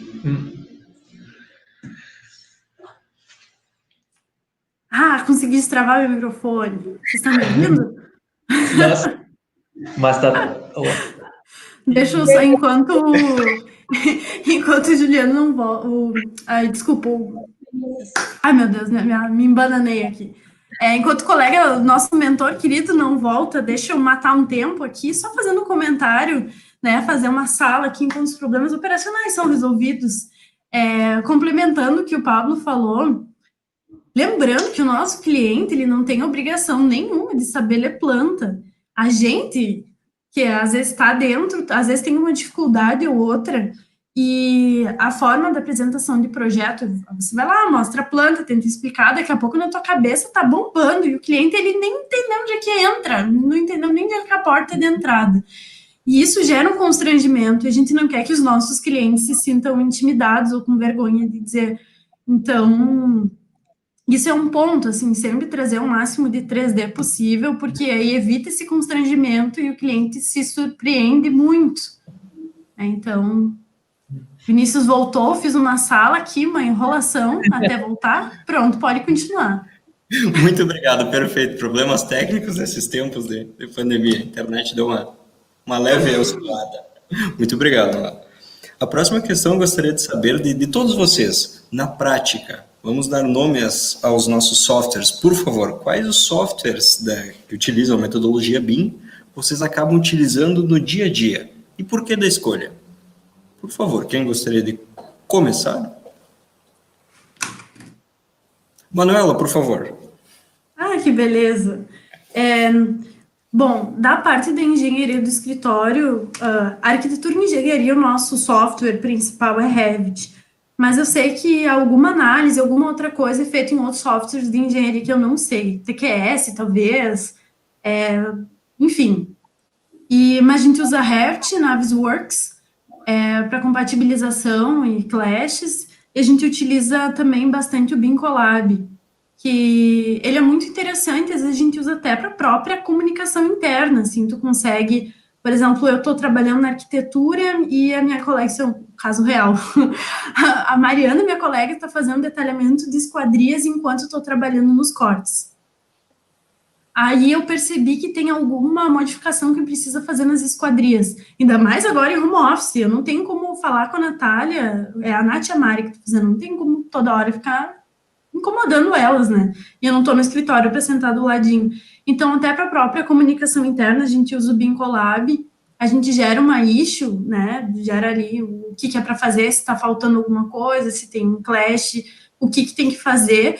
E aí, quando você dá ok ali e a pessoa entra, acessa, ela consegue abrir a caixinha que diz o que é para fazer e dando 2 cliques ela já vai direto na vista.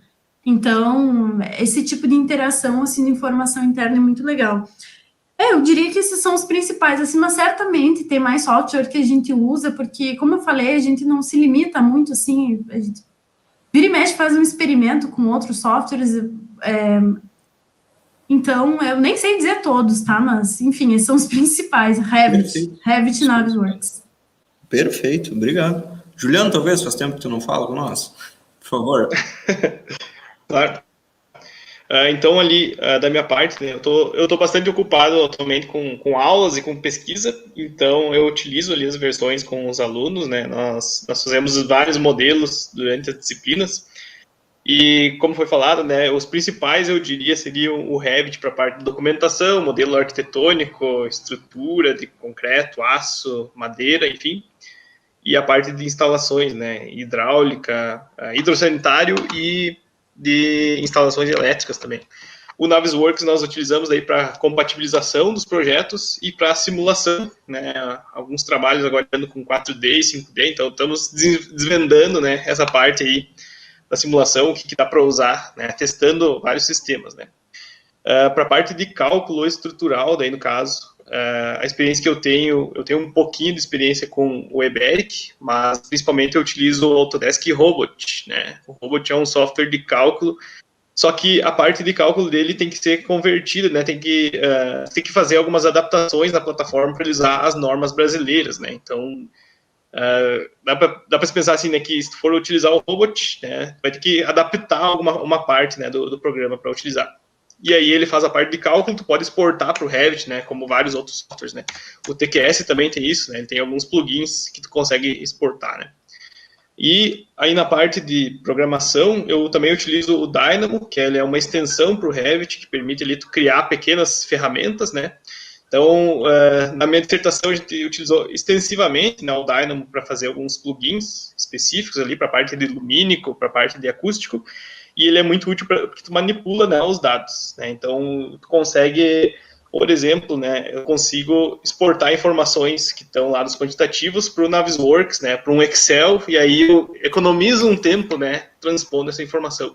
Algo que demoraria várias horas, né, às vezes. E, por fim, um outro software semelhante ao Dynamo, né, que caso o pessoal da arquitetura tenha interesse, né, que é o Rhinoceros 3D. Então, ele não é necessariamente um software BIM, ele é de modelagem, né, então ele é semelhante ao 3D Max. E aí tem uma extensão que é muito utilizada, muito famosa para Rhinoceros, que é o Grasshopper. Né? Então ele funciona como o Dynamo funciona para o Revit, então tu pode programar a forma, programar, né, estruturas complexas para fazer fachadas, né, para fazer mobiliário. Então tem várias vertentes assim que não necessariamente vão para a parte de dados, né, mas vão para a parte de geometria também. E esse Grasshopper, só para finalizar, ele também tem uma ponte com o ArchiCAD, que é um dos concorrentes, daria para dizer, do Revit, né? Então, o Dynamo é utilizado com o Revit e o Grasshopper é utilizado com o ArchiCAD. Obrigado, acredito que a Manuela pediu a palavra. Sim, desculpa, eu esqueci, faltou 2. Agora que o Juliano falou, eu me lembrei. Imagina. A gente também utiliza Dynamo e Grasshopper. Hoje a gente usa o Dynamo para tudo que existe uma rotina e que é algo que a gente faz que não precisa pensar muito. Então, a gente tem o nosso estagiário maravilhoso. Meu Deus, como a gente ama aquela criatura. E ele cuida só dessa parte, ele fica criando scripts, né? Então, a gente levanta lá, a gente leva muito tempo criando prancha, criando vista, detalhamento de esquadrias. Às vezes tem milhões de esquadrias no projeto. Então, tudo que é processo repetitivo, que a gente vê que está levando muito tempo, a gente joga essa demanda para ele e ele começa a criar coisas. Isso mais focado hoje, o Dynamo, mais para o design mesmo, né? Então, dando um exemplo super simples de script que a gente já utiliza no dia a dia, é da criação de pranchas e vistas.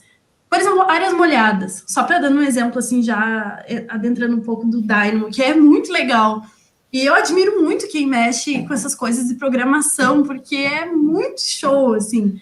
Por exemplo, áreas molhadas, lá no hotel que eu estou fazendo. Tem, sei lá, 30 tipos de áreas molhadas diferentes. Né? A gente vai fazer o detalhamento de áreas molhadas. Então, cada banheiro, cada vestiário vai ter lá uma planta, uma vista, as 4 vistas, vai ter um 3D, vai ter, enfim. E a gente vai ter a prancha no tamanho padrão, que geralmente é um caderno de detalhamento. Então, o que a gente tem que fazer para cada área molhada? Criar a prancha, criar as vistas, jogar as vistas na prancha, todo esse processo que super manual. E um dos scripts que ele fez, que é muito legal, ele pega a room do ambiente e, a partir dela, se ela estiver na altura certinha, ela gera automaticamente planta, vistas, 3D, gera prancha, preenche o selo da prancha e joga todas essas vistas na prancha numa distância específica. Então, é uma coisa que daqui a pouco a gente levaria, sei lá, 5 dias fazendo, na boa, isso é muito demorado. Faz ali, se tiver com as informações certinhas no modelo, faz em 2 minutos. Claro que eu tenho de preencher as coisas, mas, enfim, rapidinho. E a gente usa, eu acho que é o Grasshopper que a Flávia usa nos estudos, que ele é mais do volume, né? Ele é mais formas. A gente está desenvolvendo no escritório ali o setor do Place, que é de estudos de viabilidade, uma coisa muito legal, que tem o apoio do Grasshopper, se eu não me engano. A gente está com alguns estudos em São Paulo, e esse setor de estudos de viabilidade, só para contextualizar rapidinho o que é. A gente faz estudos para clientes. Quem são clientes? Geralmente são incorporadoras, são empresas maiores que vão construir prédios, hotéis, enfim, são projetos maiores. E às vezes eles têm um terreno, às vezes eles estão estudando terrenos, prospectando terrenos, e eles precisam saber o quanto dá para construir ali, quantos apartamentos vai ter, quanto que vai lucrar com isso, qual vai ser o VGV, o valor geral de venda, para ver se vale a pena incorporar nessa região ou naquela. E tem uma coisa que é padrão, digamos assim, que cada projeto é num bairro diferente, daqui a pouco numa cidade diferente, que tem legislações diferentes, tem restrições, o recuo é diferente, a altura é diferente, o quanto dá para construir é diferente. Se é perto do aeroporto, tem o Comar, então tem um cone ali, não dá para subir mais além disso, tem diversas restrições. E isso é uma coisa que, por exemplo, ali no setor de estudos, demandava muito tempo, assim, esses testes, né? Porque a gente quer ter o prédio mais eficiente possível, né? Com maior área vendável, para ser melhor para o cliente. E às vezes é feito muito teste e tudo mais, demorava. A Flávia, ela está desenvolvendo um software que ela está começando por São Paulo, porque acreditem, o plano diretor de lá é muito mais fácil de encontrar informação, muito mais tranquilo de trabalhar do que de Porto Alegre. Ela está colocando todas essas informações para dentro do software, e hoje ela, tipo assim, digitando o endereço da obra e preenchendo a informação da zona que se insere, ele automaticamente faz vários estudos de volumetria, gera várias volumetrias, e ele vai, aí tu coloca o que tu quer, né, enfim, claro que parece simples eu falando assim, mas tem um baita trabalho por trás, mas a ideia é conseguir criar volumetrias eficientes apertando um botão. Resumo, claro que até chegar no botão tem muita coisa, mas já está acontecendo, e isso é por causa dessa integração do Grasshopper, desses softwares integrados, né, essa ideia BIM, a gente consegue ter projetos muito mais eficientes, muito melhores, e se a gente souber utilizar isso muito mais rápido, que nos libera tempo que a gente usa para coisas operacionais, para pensar no que realmente importa, em ideias, enfim, usar para outras coisas, né? Porque é absurdo o tempo que a gente usa na arquitetura e engenharia com tarefas operacionais, isso tem que parar. Enfim, é isso. Complementei dando uma palestra, desculpa, era isso. Que isso, imagina, ótima contribuição. Paulo Azaro, também, sobre os teus softwares, tua utilização? Eu atualmente não estou trabalhando com projetos, mas até eu ia pedir para complementar que essa questão do Grasshopper e do Rhinoceros, principalmente, já que a gente está falando com futuros arquitetos, esses são os softwares que mais são utilizados para materializar aquelas geometrias super complexas que às vezes a gente vê em obras internacionais, tipo superfícies muito curvas, cheias de curvas, enfim.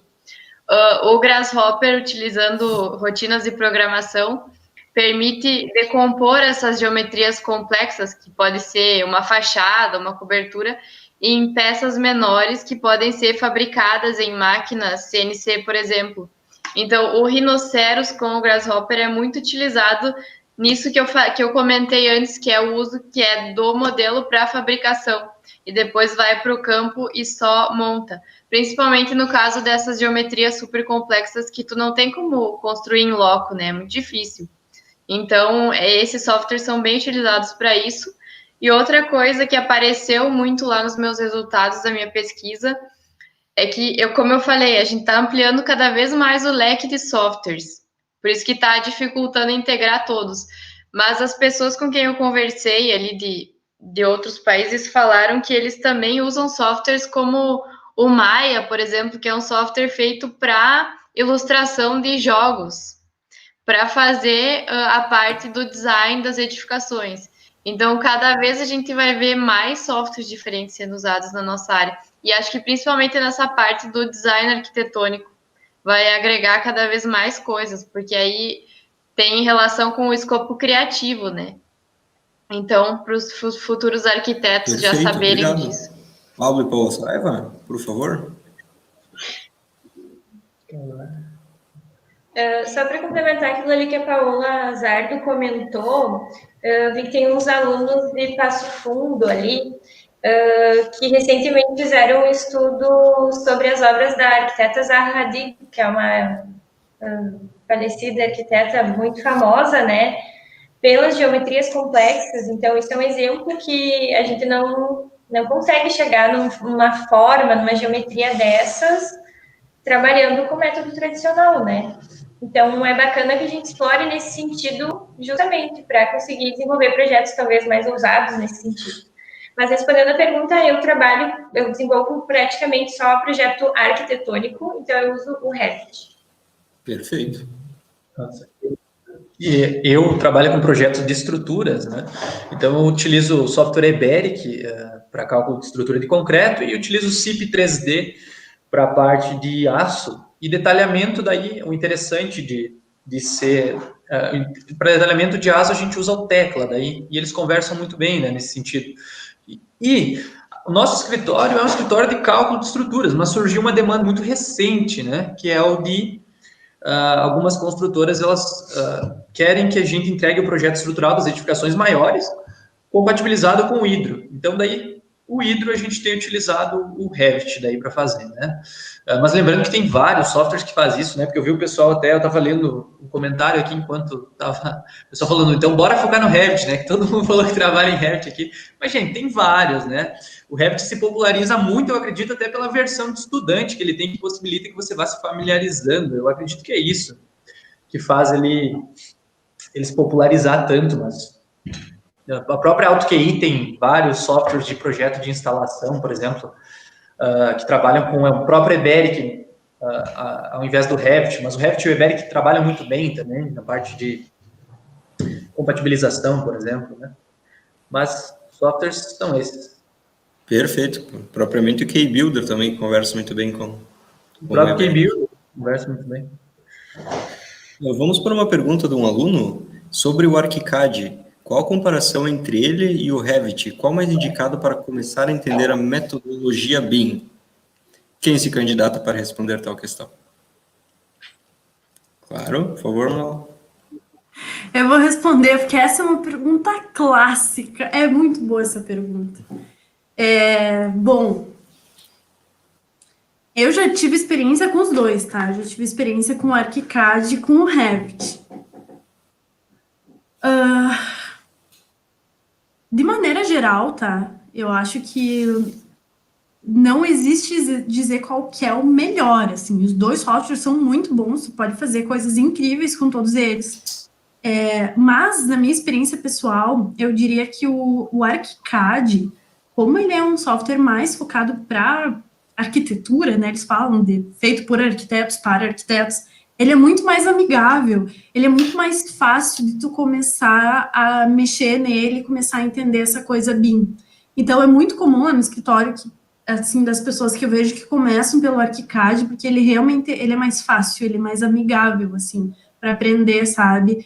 E aí, depois, com esse pensamento, com essa mentalidade, acaba, sei lá, indo para o Revit por algum motivo. Por exemplo, no escritório, a gente usa Revit por causa que para engenharia junto, ele é mais configurável, ele é um pouquinho mais complexo, mas ele nos atende melhor para essa questão da arquitetura e engenharia. Mas, assim, realmente, vai da pessoa, do interesse, não tem melhor, não tem pior, mas por experiência pessoal, eu diria que o ArchiCAD, ele é um pouquinho mais amigável, para quem nunca mexeu em nada antes, quer começar, mas não necessariamente, assim, vai do teu interesse, vai do que tu quer. Daqui a pouco, no meu caso, eu comecei direto no Revit, porque eu queria muito trabalhar na OSPA.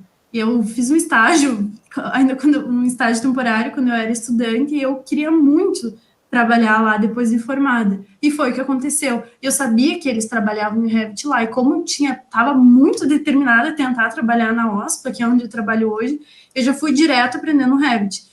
Ele é mais complicadinho de aprender, porque ele tem muita configuração e tudo mais, mas ambos são incríveis. Eu acho que é uma escolha pessoal mesmo, assim. Vale estudar um pouquinho dos dois, ver as diferenças, e é mais ou menos isso. Perfeito. Alguém para complementar essa questão do Archi e do Revit? Seguindo essa linha, então, no pensamento dos nossos alunos de arquitetura, sobre o projeto de interiores no Revit, mito ou realidade? Paula, poderia começar talvez com nós? Paula Saraiva? Oi. Pode deixar para a Manu essa. Vamos voltar para a Manu essa. Então, gente. Ai. Mito ou realidade? Realidade. Ó céus, isso é possível, gente. Acreditem. Eu vou fazer um mini relato pessoal sobre isso, né? Que eu fiz a minha faculdade inteira em Passo Fundo, depois eu fui para Porto Alegre. E os estágios que eu fazia em Passo Fundo sempre foram muito interiores. É um mercado que tem muita demanda geralmente interiores, né? Em Passo Fundo, principalmente na minha experiência, pelo menos. E aí eu fazia estágio no escritório lá, a gente usava Sketch, usava CAD, e ia e tudo mais. E ali eu comecei a aprender Revit, e parecia uma coisa tão distante, tão estranho fazer interiores, como é que eu vou modelar as coisas, sabe? No Sketch a gente fazia, ou no Promob mesmo, que eu utilizava na época, parece que tem muito mais liberdade, tudo mais, de tentar coisas, e a biblioteca 3D do Sketch tem muita coisa, e aí eu não ficava muito animada com a ideia de fazer interiores em Revit.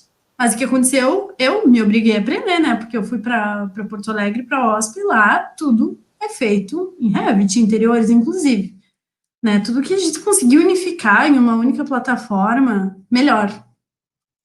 E aí, eu descobri que para conseguir fazer interiores em Revit, eu tinha que aprender a modelar famílias paramétricas e dominar cada vez mais os parâmetros, os templates de visualização e tudo mais.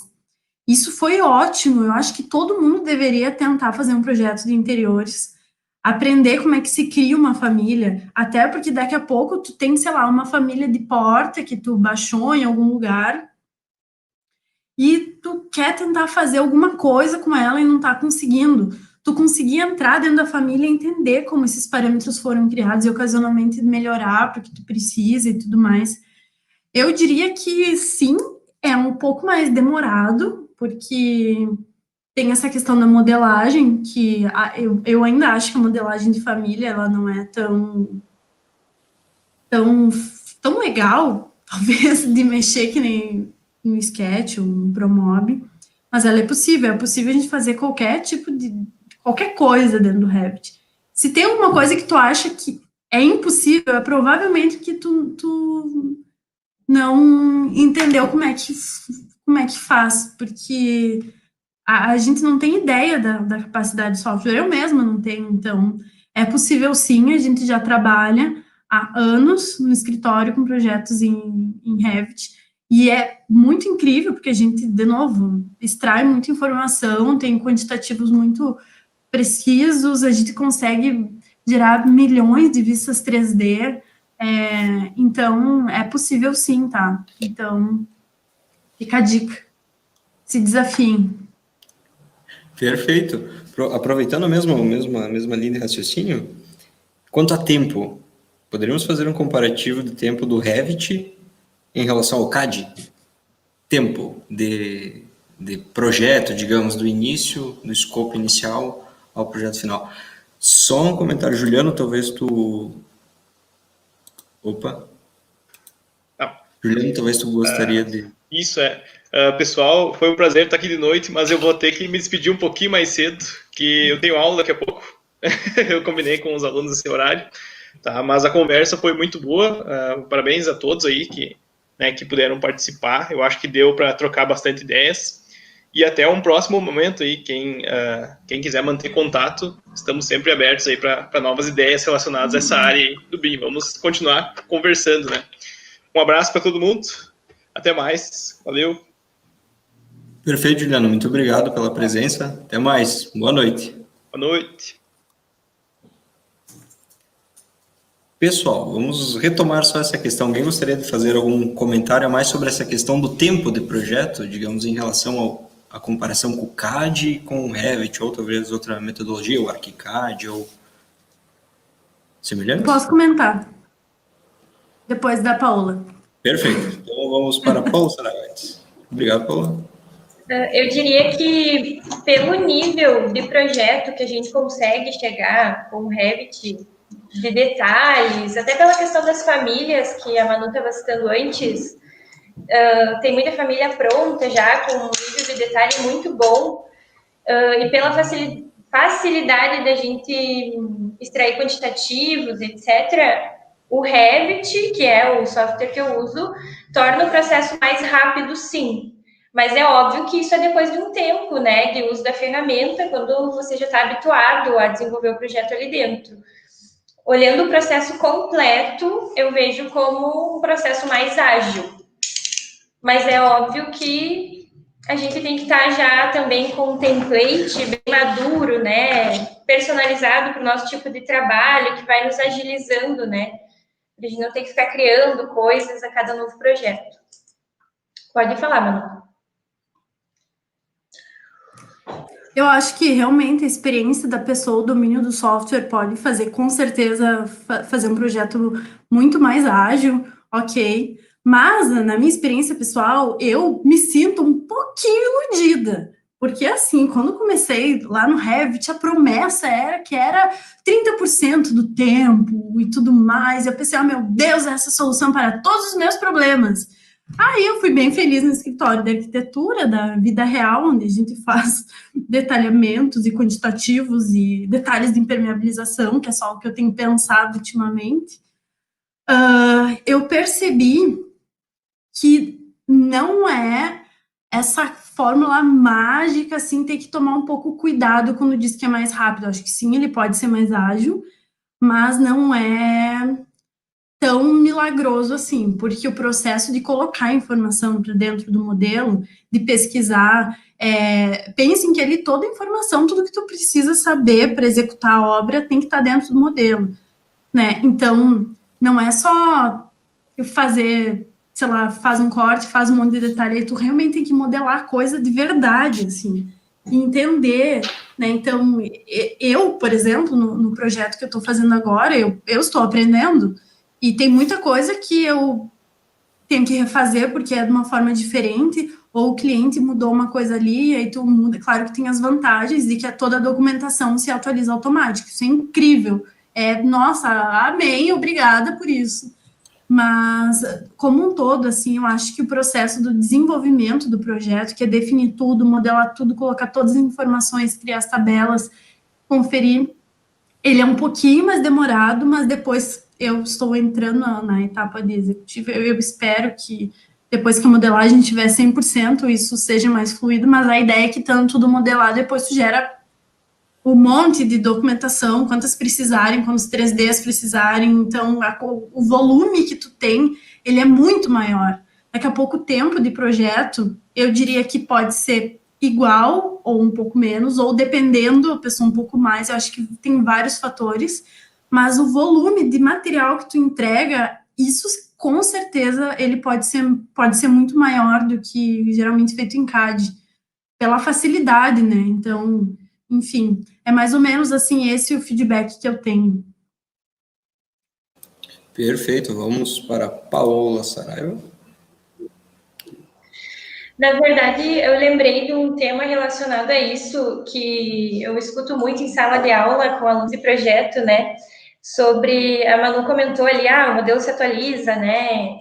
Nossa, eu acho que o maior sofrimento de qualquer estudante de arquitetura ou arquiteto é o retrabalho da alteração de projeto. E isso é o que mais acontece na vida real. O Pablo citou o exemplo ali da engenharia, mas gente na arquitetura também. Às vezes tu já imprimiu o projeto, tá lá indo para a prefeitura e tu tem que mudar alguma coisa, o cliente mandando ideia, enfim, são N questões, né? Então, essa parte, assim, do retrabalho, que é algo, às vezes, que fica exaustivo, e dependendo da situação, às vezes, pode ser que a gente calcula mais ou menos quantas horas a gente vai usar para cada projeto, quando tu vê, tu já triplicou, né? Nesse sentido, o Revit é muito eficiente, né?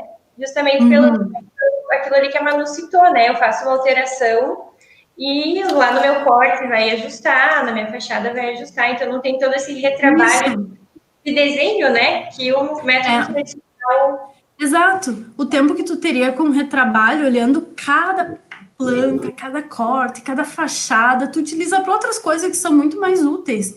Daqui a pouco gerando um detalhamento de uma parte que não ficou tão clara, ou enfim, né? Então, existe uma otimização do tempo. Isso aí, exatamente. Com certeza. E uma outra situação que acontece bastante, né, que como o método tradicional é o 2D lá no AutoCAD, o 3D lá no SketchUp, às vezes fica alguma coisa que alterou, né? Tu vai ver isso depois, daqui a pouco o 3D está desatualizado, não está de acordo, né, com o que está lá no 2D. Isso é bem comum, assim. Eu vejo pelo Pablo, na verdade, que tem contato com muitos projetos que vêm de vários lugares. Vejo isso como algo bem corriqueiro. Paula Lazaro, por favor. Eu acho que, assim, com base no que vocês falaram também, resumindo, em termos de tempo, talvez não tenha muita diferença, mas se tu for ver o valor do resultado do teu esforço, é muito melhor tu estar lidando com informação, gastando o teu tempo para lidar com informação que corresponde à realidade, do que fazendo um corte no CAD, por exemplo, traçando linha, né? Então, acaba tendo mais valor o esforço que tu gasta para fazer o teu projeto. Perfeito. Pablo? Gostaria de comentar, justamente isso. Se a gente falar o projeto no CAD ou o projeto no Revit, qual que é mais rápido, a gente meio que está comparando dois produtos finais diferentes, né? Agora, se tu pegar o que tu faz no CAD, que é uma planta baixa, e um corte no Revit, tu pegar fazer isso, eu acho que na minha concepção é muito mais rápido. Tipo, se tu não se preocupar com modelar a informação no Revit, porque tu pode fazer isso, né? Então, nesse caso, seria mais rápido, seriam os dois produtos iguais finais, né? Perfeito. Algum adendo sobre? Gostaria de conduzir nossa mesa redonda já para os finalmente, infelizmente, a conversa está muito boa, e gostaria de pedir que cada um fizesse a sua consideração final sobre o tema, e caso queira dar algumas dicas para os nossos futuros alunos, futuros iniciantes na metodologia BIM, as considerações e algumas dicas futuras, talvez, já agradecendo a presença de todos. Quem gostaria de iniciar, por favor? Então, vocês estão todos com o microfone aberto. Eu posso começar, eu acredito que eu vou ser breve. Não, eu só queria dizer que, enquanto estudantes, mesmo que vocês não tenham uma disciplina específica voltada para o BIM, que vocês vão atrás disso e procurem aprender a usar softwares diferentes daquilo que está engessado no currículo, porque acredito que vai abrir também o escopo criativo de vocês nas soluções que vocês vão trazer para os seus clientes no futuro.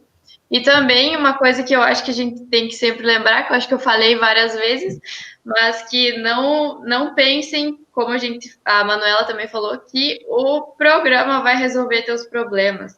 Tem muita crítica, assim, nas publicações que eu tenho lido ultimamente desse Hollywood BIM, que é falar que o BIM vai vir resolver todos os nossos problemas. A indústria da construção é muito complexa, tem muita coisa ainda que precisa mudar. Então, sabe, venham com o pé no chão, saibam que tem muita dificuldade que vocês vão encontrar no caminho e que o mais importante é começar a pensar em como trabalhar juntamente com as outras pessoas. Sair um pouco dessa ideia de esse é o meu projeto, ninguém vai mexer nele, vai ser como eu quero e eu não vou mudar. Então, já pensem de uma forma mais colaborativa com as outras disciplinas e até dentro da própria arquitetura mesmo. Acho que é isso. Perfeito, adoramos o Hollywood BIM. Bom, vou lá, então, eu não me preparei para esse momento, mas vamos ver o que acontece. Improviso? Vamos lá. Então, imagino que quem está nos ouvindo aqui são pessoas, estudantes dos primeiros níveis, né? E tem muita coisa ainda para rolar pela frente. Eu diria, assim, como dica para a vida, de novo, já foi falado, mas eu vou reforçar, sair da zona de conforto, se interessar, ter uma proatividade, quase que sejam autodidatas, basicamente. Sejam curiosos e autodidatas, não esperem que alguém vai sentar do ladinho de vocês e explicar como é que funciona tal coisa. Tenham dúvidas, perguntem para as pessoas para os professores, para as pessoas que trabalham no ramo, e, de novo, foquem na solução da arquitetura, da engenharia, e o BIM é uma forma que vem para ajudar e tudo mais, mas ele não pode ser o fim, ele tem que ser o meio, ele é uma ferramenta, né? Então, mas assim, vocês conseguem qualquer coisa que vocês quiserem, aprender qualquer coisa que vocês quiserem, tem muito conteúdo no YouTube, em qualquer lugar que vocês queiram, trocando figurinha, façam amizades com pessoas que já trabalham, perguntem. Às vezes, você não precisa saber todas as respostas de todas as perguntas, você precisa conhecer alguém que saiba. Então, tenham bons amigos, tenham uns bons parceiros, façam networkings. Que isso é uma coisa que ajuda muito, sabe? E é isso, saindo da zona de conforto e tendo vontade, tendo interesse, o resto vai embora. Então é isso, vocês conseguem aprender o que vocês quiserem, é só ter vontade. Perfeito. Irmão Saraiva.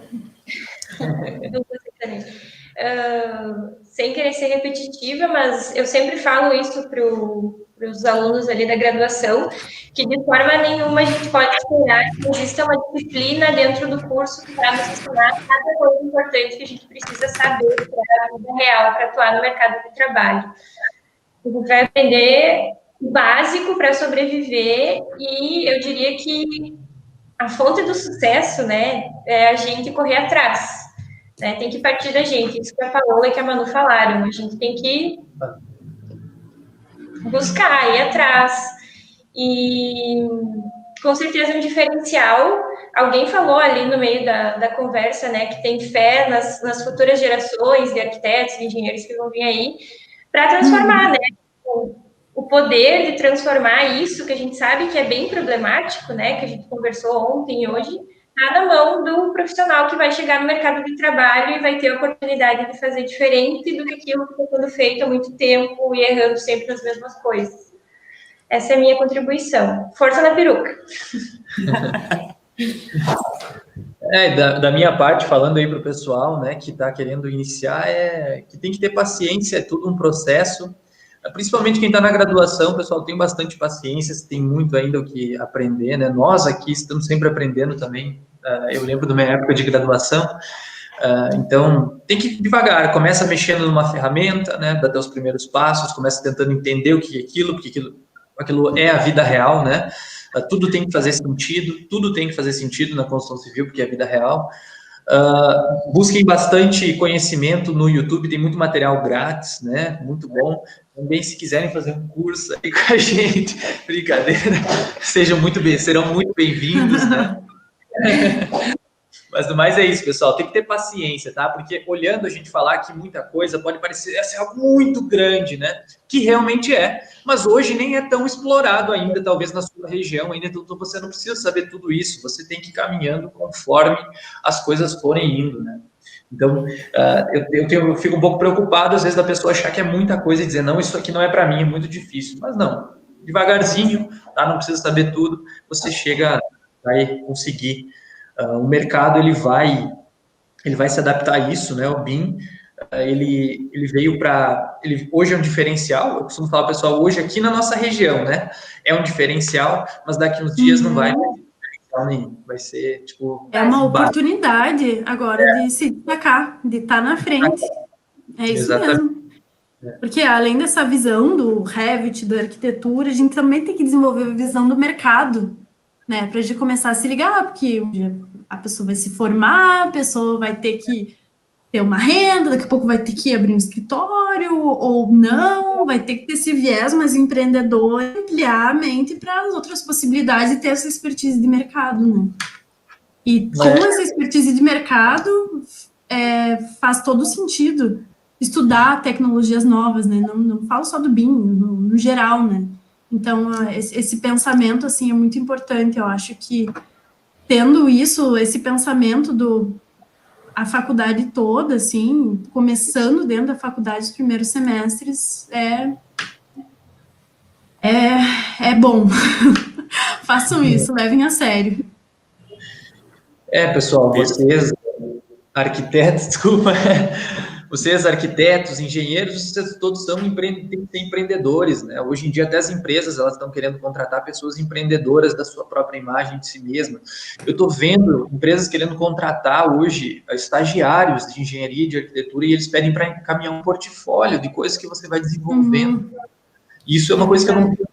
Eu até olhei e disse, meu Deus do céu, daqui a pouco estão pedindo o quê? A pessoa 5 anos de experiência. Não, mas tá certo. Mas lembrando, a gente tem portfólio dos trabalhos da faculdade, né? Todo semestre a gente faz um projeto, não faz? Então, tá aí o portfólio. Aí a gente estava contratando estagiário esses dias aqui para o escritório, eu recebi uns portfólios e achei muito interessante. Tipo, fez um diferencial total, eu saber, nossa, a pessoa realmente está focada, né? Então, vocês têm que ser empreendedores de si mesmos e pegar essa tecnologia, por exemplo, que nem a gente falou mais cedo. Cara, você pega a realidade aumentada, talvez vai te ajudar a vender mais projetos, vai te ajudar, se você for abrir seu próprio escritório, vai te ajudar. Ou entrar no escritório já existente, você apresentar, já que tem tanta abertura para isso, eles não estão fazendo isso no escritório mais antigo, você chega e diz, olha só, a gente pode começar a apresentar assim para os clientes e apresentar como um diferencial. Ainda pode ser um diferencial, né? É isso aí. Ah, e só para finalizado, que eu já finalizei 3 vezes, eu queria dizer que fiquem à vontade para entrar no nosso site da OSP, @osp.com.br.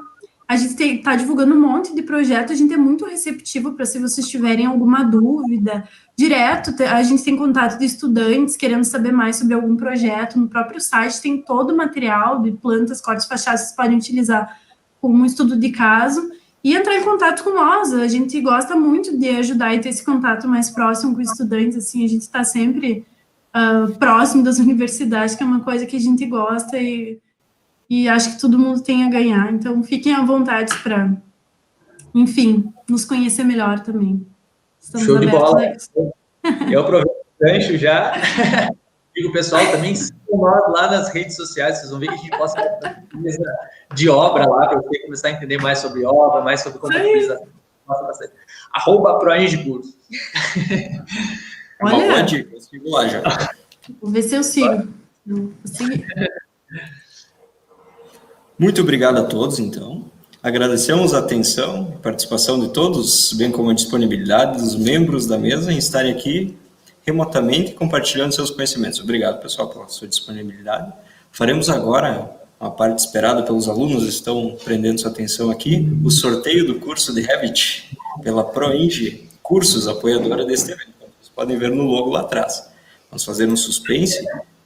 Vamos passar por um período técnico de compartilhamento de tela. Quem vai ser o sortudo ou a sortuda? É o Verfax. Aliás, tela inteira. Não deixa. Aqui. Feito.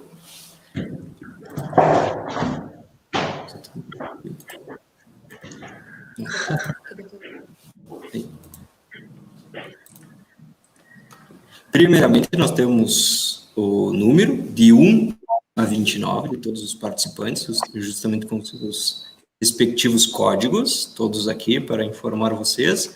E agora faremos o sorteio através de uma ferramenta virtual 29. 1 a 29. Do ganhador ou ganhadora. Vamos sortear? O número foi 23. Calma, atenção. Nesse momento, 23, justamente, a ganhadora Milene da Silva, desculpe meu italiano, Villa Vicencio. Obrigado, pessoal. A ganhadora, então, a Milene, por favor. Aproveita, Milene. Não é todo dia, hein, que vem um curso de Revit. Você pode entrar em contato pela ProEng pelo telefone 54-999-88-8996. Milene, mais uma vez. Não vai perder esse número. 54-999. Eu tô vendo. Legal.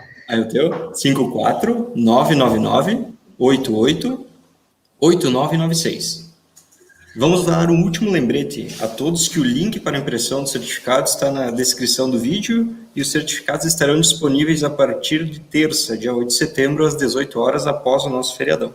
Agradecemos a presença de todos nesta noite no Centro Universitário Ideal. Boa noite a todos e até uma próxima edição no ano que vem. Esperamos contar com a presença de todos. Muito obrigado, pessoal. Uma boa noite e um bom feriado.